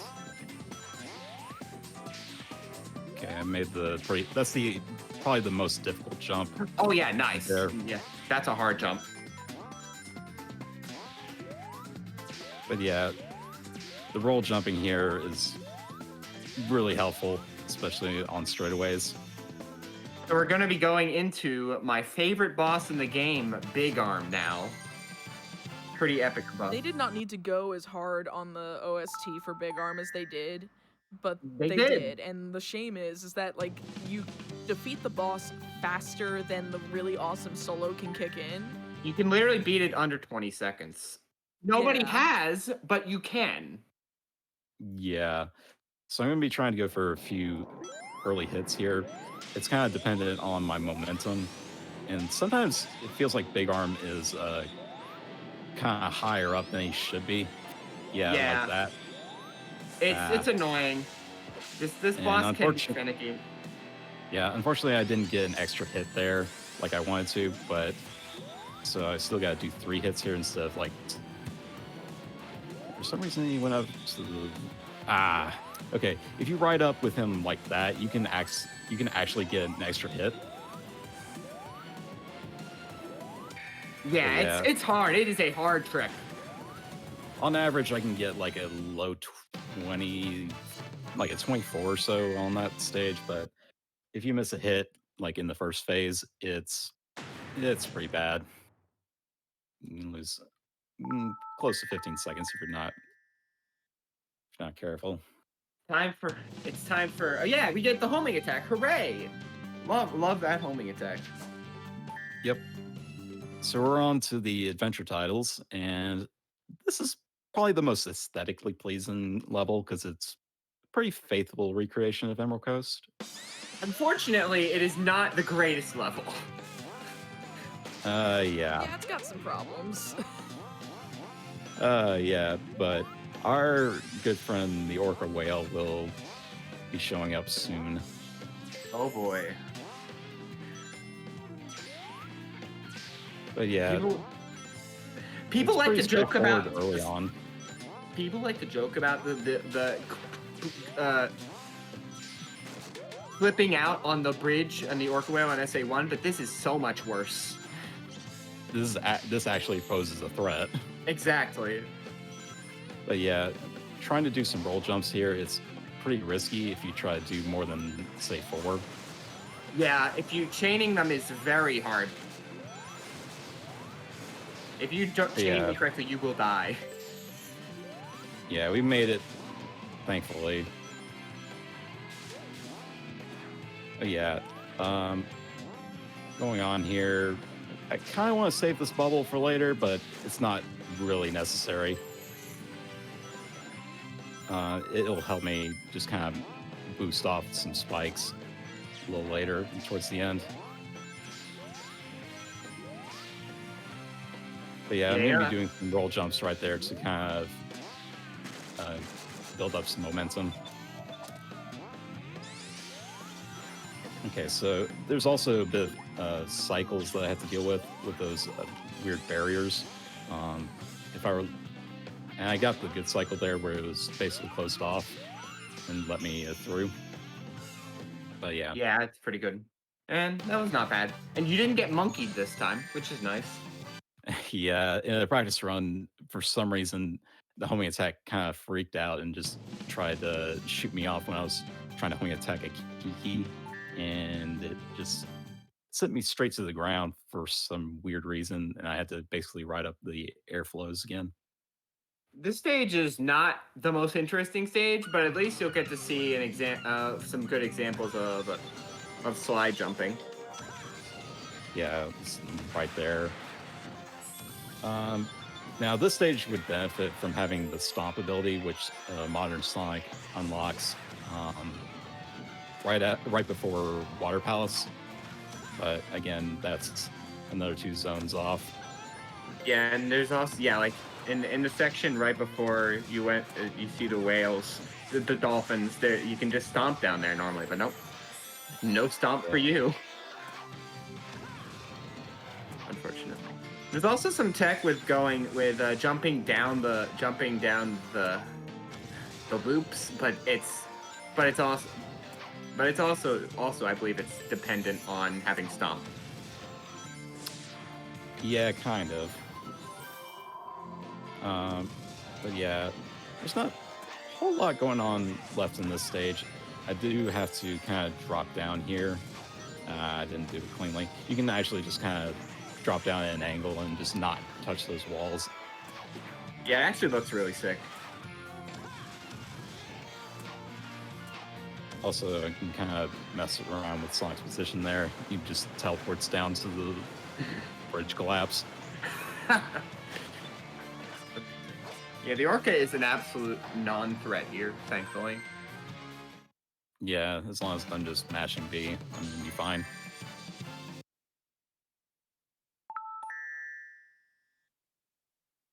All right, so we got actually probably one of the most threatening special stages ever. Okay, so the thing about the first 3 special stages is that they have no springs in them. The next 3 special stages all have springs and bombs you can, and like bomb like rings around the whole thing that you can jump over. That springs they have springs that'll take you over. Picking those springs is slower, but on the other hand, getting hit by the bombs is way slower than taking the springs. So you'll see Allegro taking the springs most of the time, which is fair. Yeah, like getting hit by a bomb wastes about 5 seconds. It's really bad. But taking like usually I'm gonna be pretty bad and like I don't pay attention and I go around the curve and bam, dead. Yep. But yeah. Yeah, hitting the bombs is like you're brought immediately to a halt if I'm not mistaken. Is that right? Yep. Pretty much. Yeah, I replayed this. I want to say like 2 or 3 months ago, wondering where my stomp went. Like for like the first half of the game, and I was like, why can't Modern Sonic stomp? And then I realized, oh, it's an unlockable ability.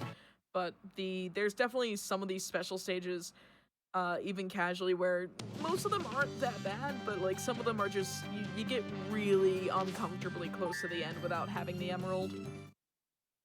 Yeah. So we're going to Radical Highway Act 1, which, funny enough, Sonic never really goes to in the original game, but hey, whatever. It's a fun stage. Act One's pretty cool. Yeah, Act One's a nice stage. It's not that, yeah, it's not the most notable stage ever, but it's pretty fun. It also probably has the best remix of any of the stages. Yeah, it's pretty good. But yeah. See, I'm actually really fond of the BioLizard remix in this game. The supporting me remix is probably my favorite remix in the game. It's it's the best thing about that boss. So yeah. Yeah. We have to wait here for the blimp. There's no way of speeding that up. Yeah, there's no way to kind of bypass it. I've missed that blimp before. I've just gone too early and just straight up missed the blimp. It's like, oh, well then. Pretty comical. Also, we just kind of glitched ourselves into a different layer. Yeah, there's that layer trick. Perfectly timing there. Yeah, that layer trick's pretty cool. Now, I could have skipped this rocket, but I am kind of a wuss. And I wanted to play it safe. It really only saves, like, I think at most 2 seconds. It's pretty, yeah, it's not worth it. Yeah, because if I somehow mess it up, I have to go down a lower path that takes forever to get out of. Yeah. But yeah, 133 is a really good time. Yeah, you did a good job. Now time for a level that has terrible music and terrible checkpointing. Pretty much. Now this stage is takes a very different path from the individual level speedrun. Unfortunately, it's because we don't have stop yet. There's also a bunch of other tricks that I'm just not going to do because they are very, very risky and are highly dependent on my boost management, which is not easy to control in this stage. The thing about this stage is that you basically take one checkpoint for the entirety of it. And if you die like a minute 30 into the stage, you go back to the beginning. It's awful. Yeah. Yeah, and also the layers in this stage are oof. The layers in this, they are janky. They're basically, I believe, about 3 layers, and yeah, it's just, if you accidentally like jump off, sometimes you'll get sent off to a completely different layer, and it's gonna be a really wonky path to deal with. Yeah, and hopefully I mean, maybe it was, yeah, you'll get, there's an enemy up here that you have to homing attack before it disappears. Yeah, the golden enemy. Otherwise, you'd have to take the lower path, and it's not fun.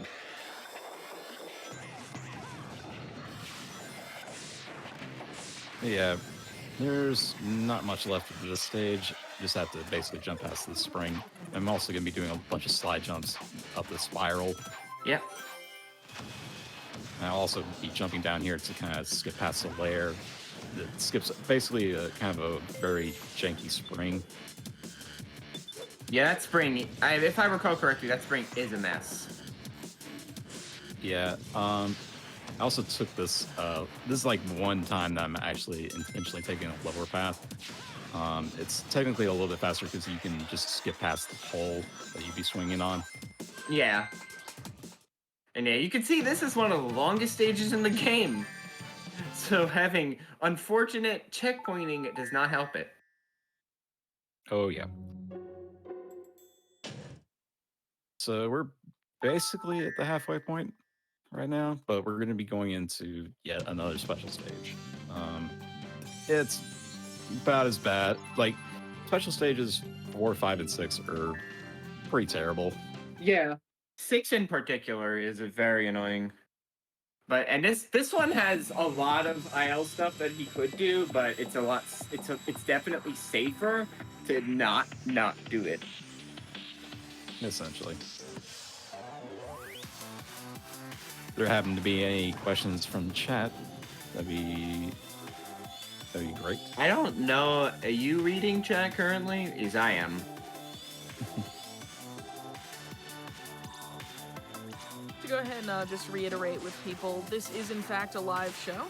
This is Never Before Seen, the show geared to bring you speedruns that have never been on mainline GDQ events, so AGDQ, SGDQ, or GDQx.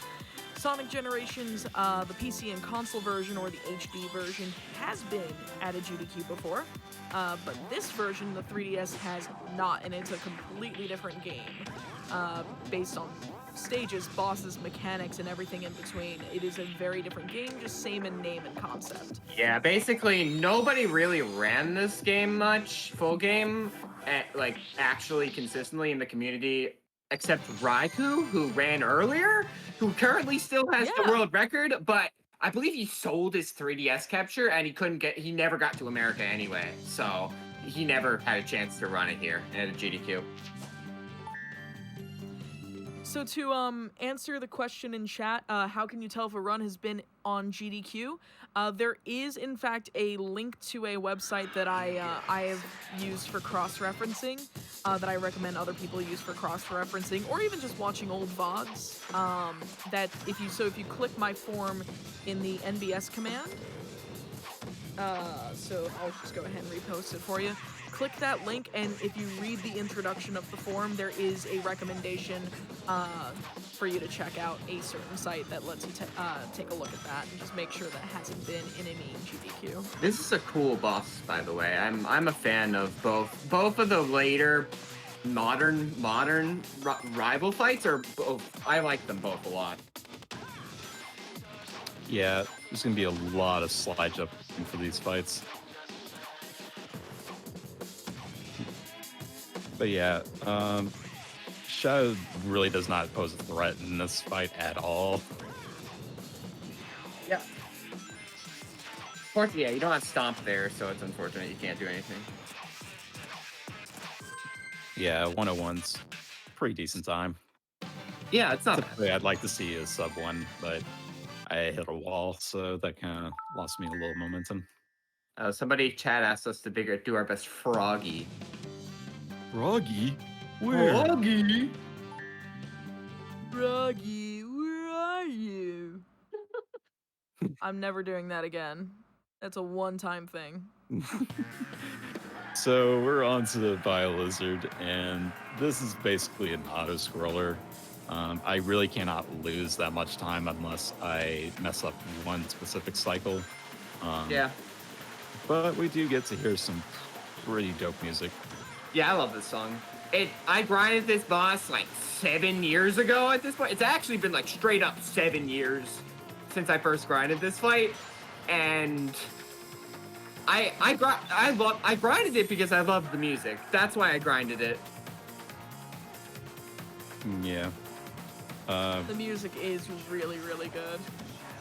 Oh yeah. We were mentioning Big the Cat earlier. Yeah, I have actually done a GQ run with Big the Cat. That was 2 players, 1 controller with Jericho, and that was just an absolute fun time. It sure was. Yeah. Too bad I can't find Froggy here, but hey, whatever. Yeah, there's no big cameo in this area. Technically, Big is in this game. He's just a unlockable model.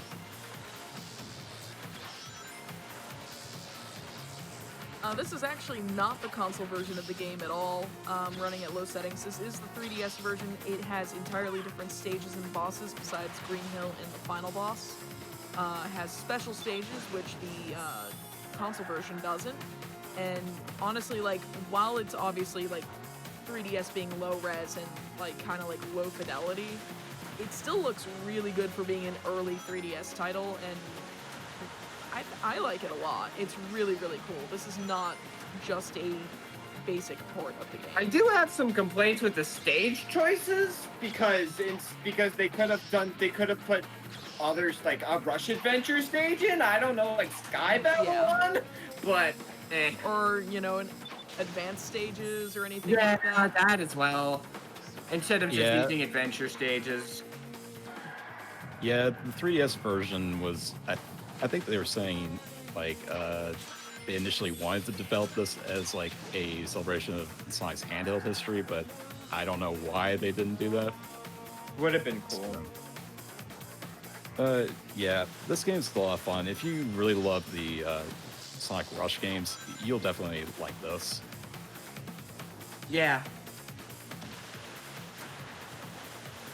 Yeah, this is the, to answer the question, this is the penultimate or the second to last boss in Sonic Adventure 2. Normally fought by Shadow, Sonic decides to fight it for some reason.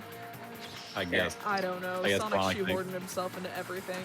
Yeah. Sonic thinks he's the ultimate life form now. So this is the only there is that line in SA2 where Shadow, like, claims Sonic might be the ultimate life form. Most people didn't hear it because it's like 4.5 minutes into the fight. And you have to be playing specifically as Sonic at that time to hear the line. What? So it's weird. Yeah. The line in the English, I don't know if it's in the Japanese script, but in the English script, Shadow laughs and he goes, Sonic, I think I've discovered what the ultimate life form is. It might be you. Oh my god. And I think that's referencing the fact that Shadow seems to be made in the likeness of like the murals in the Hidden Palace Zone in Sonic 3. Yeah. So like who knows? Because Supersonic was like the prophesized hedgehog or hero or whatever of Angel Island. It was weird. The lore doesn't make any sense. I try not to think too deeply about Sonic lore. That's just one crazy rabbit hole. But yeah, now we're on to the only portable stage that's being represented, and that's Water Palace. Technically, you could say that Act 1 of Tropical Resort is, but yeah, I guess. But this is the only actual one, and it has there are some pretty decently cool skips in this one. Mostly skipping bubble machines, which we will start seeing very soon. Yeah, so here I'm just gonna do a spin dash and just kind of jump off the momentum there. Yeah, and you want to skip those because those are slow in this game and in Rush. The slides, of course. Yeah. Oh. Almost accidentally touched the wheel, and that was weird. Again? I did that in practice run where I accidentally hit the egg paw and just kind of bounced up. I've never had that happen in runs before this, up until today. Where my practice run today just had that. And it happened again. Yeah, I don't remember having even. Yeah, there's this long section with the flapper chasing you. It's kind of annoying.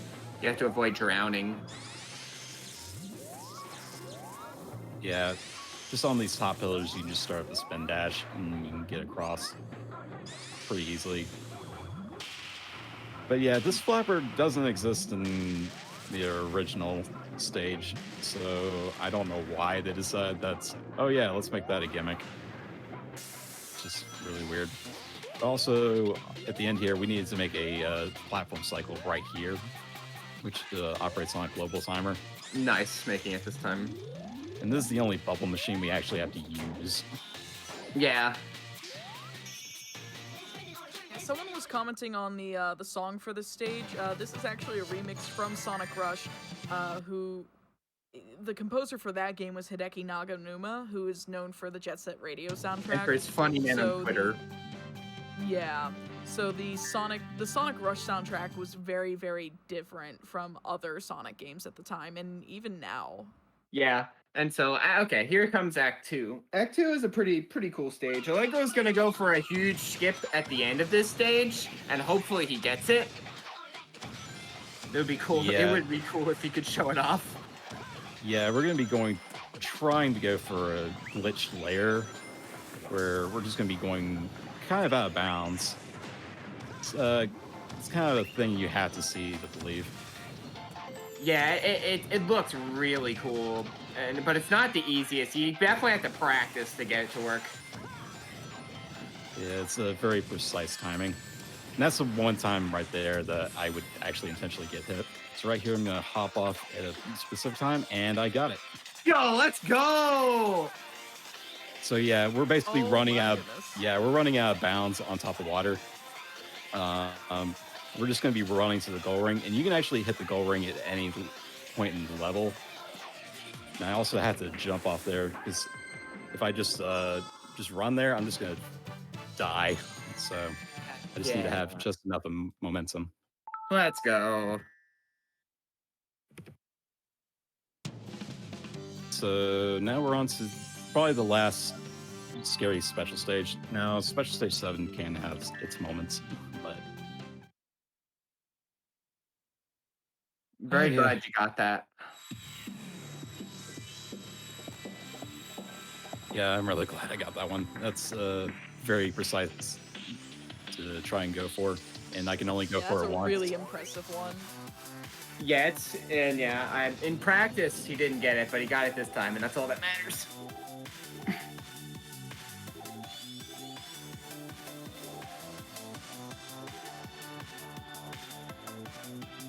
But yeah, in this special stage, they try to introduce some electric fields, but they're fairly trivial in terms of being a booby trap.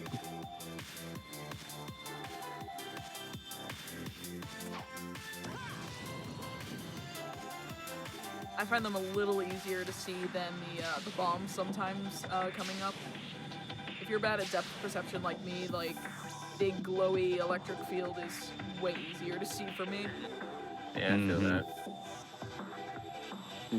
Yeah, especially when the special stage bends and you can't really see what's coming across the curve. That's the hardest special stage to optimize, by the way. There's only one person who has the record, unlike every other special stage, which at least has one other person tying it. Yeah. All right, we are on to Sonic Colors Land, being Tropical Resort. Neither of us like this stage. Yeah, we're gonna gain access to the Burst Wisp, and that was a Colors DS exclusive, so you could definitely say this was a more inspired from the portable version. Yeah, you get the beginning isn't the very beginning is basically just straight up a copy of Colors DS TR Act 1. But yeah, there's gonna be a point right coming up soon where I'm gonna have to use the Burst Wisp and basically navigate the stage, and it's not fun. Yeah, the Burst Wisp is very unwieldy. So basically, you can hold the Burst Wisp for you can get 3 different like lengths of it. One of them is like if you like tap it, you can do like a medium one, and you can do a huge one that blows up all enemies on the screen. So and optimizing this is a pain. The worst part of the entire game is coming up, by the way. Yeah, if I get hit right here, I am pretty much screwed. And I have to take a much lower path. It's not fun. But I made it out of there, so I'm mostly in the clear. Yeah. So I have to do the drop down here, where I had to basically avoid all these balloons. And it's always just kind of hard to gauge how far you've gone. This is the worst part of the game. Yeah. Unfortunately, I didn't get it cleanly. Yeah.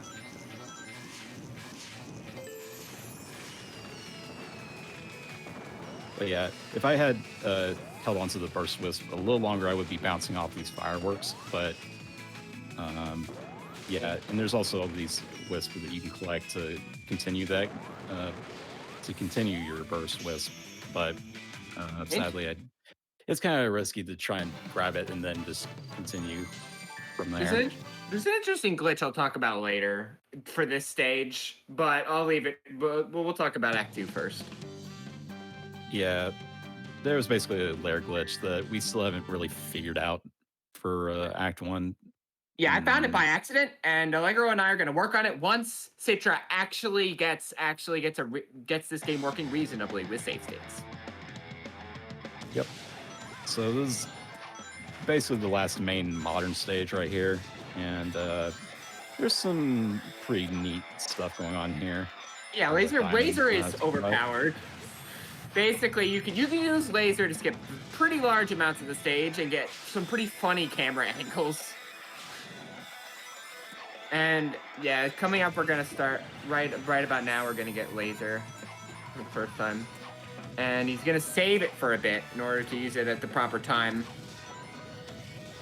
and angle it up pretty far up. Yeah, this is just so I can reach another Laser Wisp right up there. Laser Wisp again. This basically just skips pretty huge chunks of the stage. Yeah, it's pretty good. And it also unfortunately the stage also has another pretty bad part where you can get insta-killed for no good reason. Yeah, I wanted to take that path specifically just so I can get this laser, so I can do a pretty interesting trick at the end here. But yeah, I'm going to try and do a laser right before I land on the rail. And basically skip a lot of the meteor section, but I can still die here if I'm not careful. But didn't, so we're in the clear. Nice. Not Now bad. you don't have to angle up high. You can actually angle up straight, but that is incredibly risky. Yeah, you can just get get sniped out of it by the meteors and just die. Yeah, because if you touch the rail, you cannot activate laser, so you have to do it as soon as possible. So this is going to be the last special stage. Yeah, not a whole lot to talk about for this special stage, but we are going to be on to probably my absolute favorite stage, and that's going to be silver right after this. Other than the last second of that, it's one of the best stages in the game. Yeah, the ending to it is kind of BS. It's basically RNG. Yeah, but at least the rest of the stage is cool. Okay, so basically, I'm going to talk about that glitch. So basically, you saw those launchers that were launching you around with burst?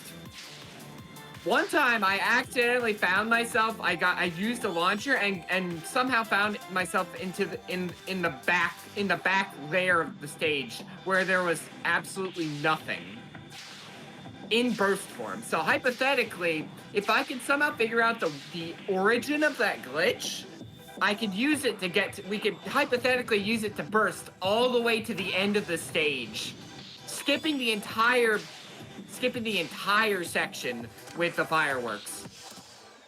Yeah, and I accidentally got clipped by the bomb. I was trying to go I kind of turned a little too early there, but hey, it's whatever. I'll have that happen every once in a while. It happens. Time for silver. This stage has a lot of really cool movement in it. So if you have yet to really understand how busted the slide jumping can be, this is the perfect stage to show it off. Exactly. This and Shadow, and this probably beats Shadow. Oh yeah.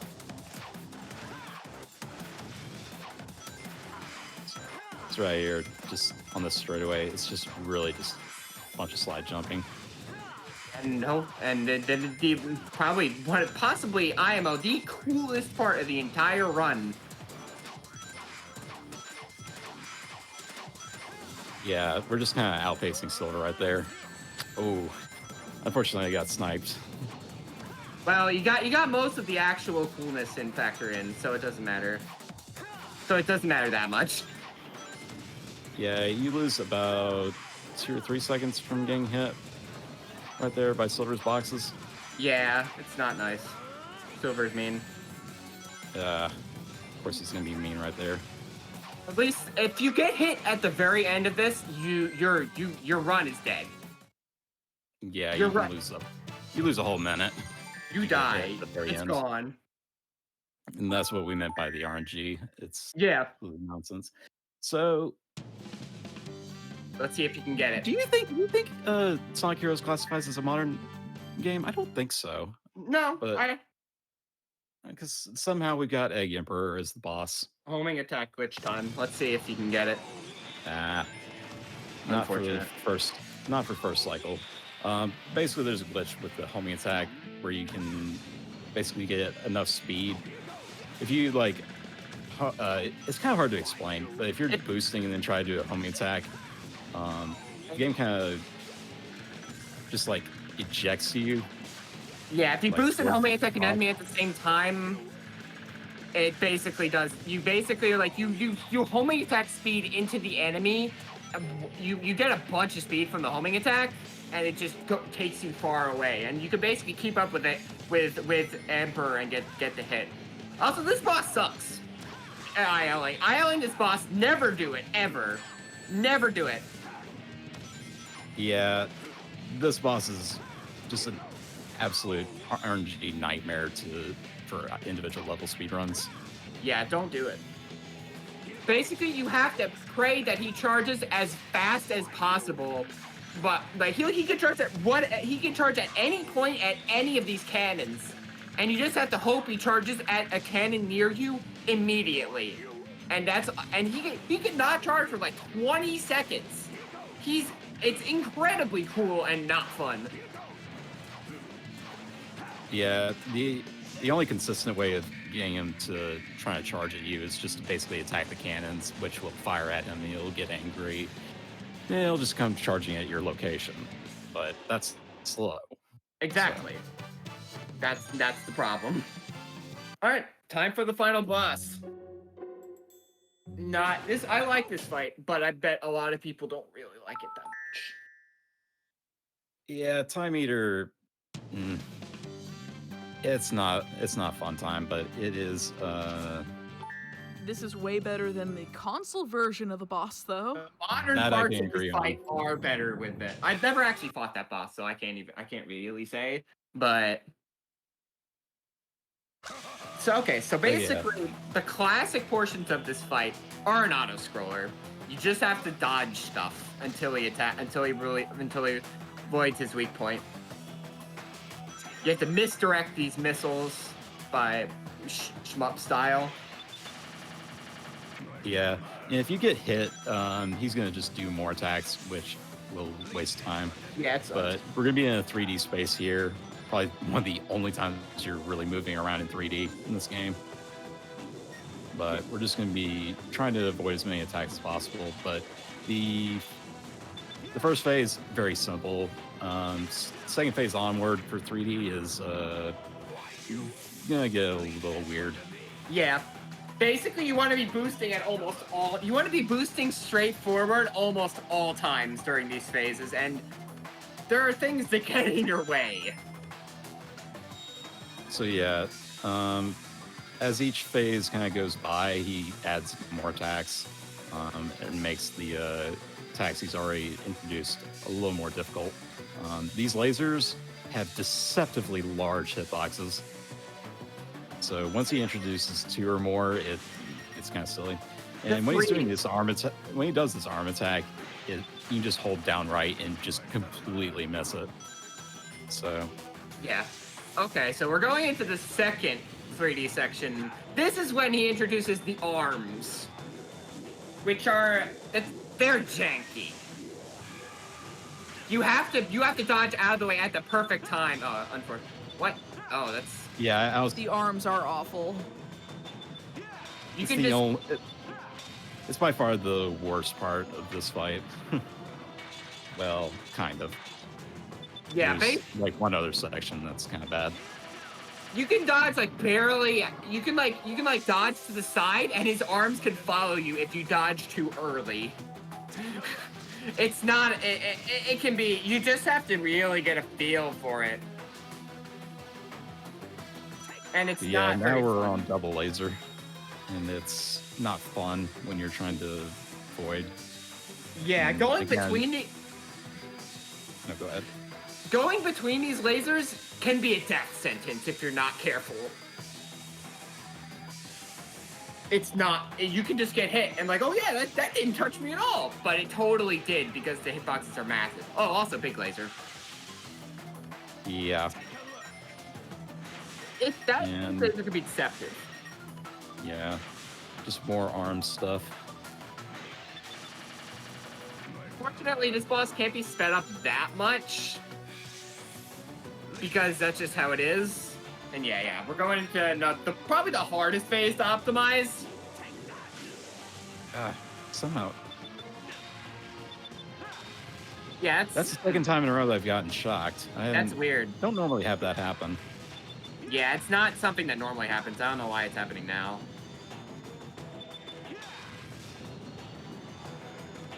But now he's introducing the clocks, which are very difficult to avoid. Yeah, they can be really cool if you're not. And if luckily you got through them. Yeah, it's kind of random what position they're going to start at. So now he's gonna introduce the scariest part of this fight. The Triple three lasers. lasers. Yep, the triple lasers. Yeah, this is definitely by far the hardest part of the classic Sonic part of the fight.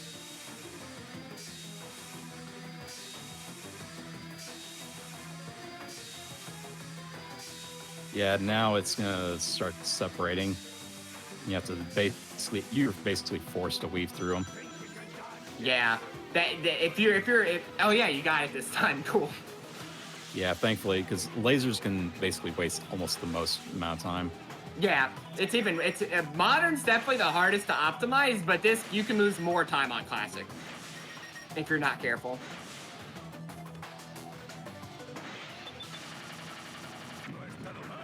Oh yeah, that was basically the final hit. Now we just gotta do the very cinematic hit, and time will be coming up once the final hit has been blown. And yeah, there's not much to do here. It's just told Y to win. Yeah, it's kind of lame. And time. GG. Yo, GG. Only one death. Yeah, and that was the Green Hill Act 1, which is the silliest death. How does that happen? I don't know. I've never seen that myself. So yeah, yay from Tails, and that's it. That's Sonic Generations for the Nintendo 3DS. Good video game. Yep. Good video game, good speed run, good runner and commentary. Yeah. I want to thank you guys, you two, for being on the show. I was really happy to have, like, when you submitted Generations 3DS, I was like, oh ho ho, I want this. Yeah, I I'm glad. I'm very glad that this game's finally getting the respect it deserves. After I started IOing this back in late 2013, so seeing it here and on Calithon a few months ago is pretty great for me, and especially by one of my good friends. Yeah, it's always great to have Diamond with me. He leads kind of commentaries. But Absolutely. yeah, I don't have Yeah, much to say here, but I was gonna say, if you want to go ahead and plug yourselves, where they can find you and where they can maybe learn more about the game as well. If you want to learn more about this game, you can drop by the Sonic Speedrunning Discord. I am pretty much the only active Generations 3DS runner, and Diamond is also going to be more or less focused on individual levels. But you can just find me at twitch.tv/AllegroSC. I am mostly just doing kind of 3DS stuff right now. Sonic Generations, I'm kind of dabbling with some RPGs like Shin Megami Tensei 4. Still need to get world record in this game. Yeah. By the way, what was the time on this? That looks like a 53:35 on our end. I'm gonna have to count the in-game times because that possibly could have been world record. Yeah, it's about like yeah, it's in-game time is all is the thing. So we'll have to check that. Yeah, Yeah, definitely take a look at the VOD. I will actually go back and count everything up. The death in Green Hill 1 though is gonna kind of throw off my count. So Yeah, it's about. I think it was about like 12.47 or so from what I saw. Yeah, so I'll have to add that up. I will tweet that out if it is a world record indeed. But yeah, it would have been by the skin of my teeth here. Because that was kind of sloppy at some points. But yeah, I want to thank Amber, GDQ staff for having me here. It was a whole lot of fun. Absolutely, and like again, the run was really awesome, and I just nailing that that glitch in Water Palace Act 2 was also super hype. So glad he got it. And Diamond, where can folks find you? Well, if you want to see me, maybe in a few months, go back to Blue Dragon Awakened Shadow, which is an entirely different game from this. Maybe one day. I'm on at the same. My Twitch name is the same name that you see on the left, right above Amber's. I'm gonna go ahead and get those Twitch links in the chat. I'm typing on my phone just so y'all don't hear my loud, obnoxious keyboard. It's 8 4s. 2, 4, 5, 6, 7, 8. There we go. Awesome. So go ahead, follow both of these fellows. They are awesome. They do great content. Thank you. Great speed runs. Thank you. I've had Diamond on before for Sonic and the Shiny Things for commentary for the advanced runs, and also you ran Advanced 3 Best Ending, I believe. Oh, I haven't. No, that wasn't that. You did Rush commentary. Yeah, I do a lot of commentary for Allegro and Kirby messed up. Yeah, I switched who the runner for Advanced 3 was, I think. Yeah. Yeah, like that was not you. But no, definitely check them out. For some reason, I was misremembering you as the runner of Advanced 3. My bad. But yeah, that's gonna do it for this episode of Never Before Seen. Our next episode is gonna be on the 30th of December, so just before the new year turns over. We're gonna be doing some Metroidvanias for that episode. Ooh. So if you want to see some Metroidvanias that have never been in AGDQ, SGDQ, or GDQx, be sure to stop on by for that. It's gonna be around the same time. Actually, I believe we're actually starting an hour later that night because Mercy Kill is about a 4-hour estimate. So we're looking at potentially an 11 p.m. start time. Just keep an eye on Twitter for that. And definitely, it's been a lot of fun having all the runners. I've had. I want to thank Hypnotics, Supersonic, Raikou, and Allegro for running, and also Protosonic, Kelsey, and Diamond here for awesome commentary throughout the runs. And yeah, just like I said, take a look for the next Never Before Seen on the 30th. And then tomorrow here on Hotfix, here at GDQ, we have the second step with Kizaron and J Hobbs returning with a game from the past. Watch what a week's worth of practice and routing can do for Hobbs and Keys as they play through Crash Bandicoot 4, It's About Time, at 7 p.m. Eastern. So definitely tune in for that tomorrow if you're interested in that.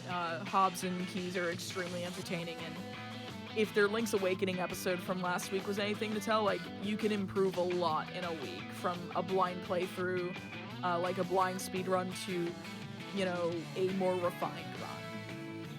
But that's going to be it for us. Again, my name was AmberCyprian. I have been your host for tonight.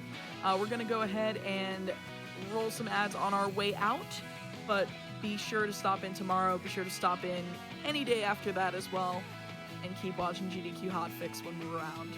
Thank you very much, and I'll see y'all later. Have a great night. No.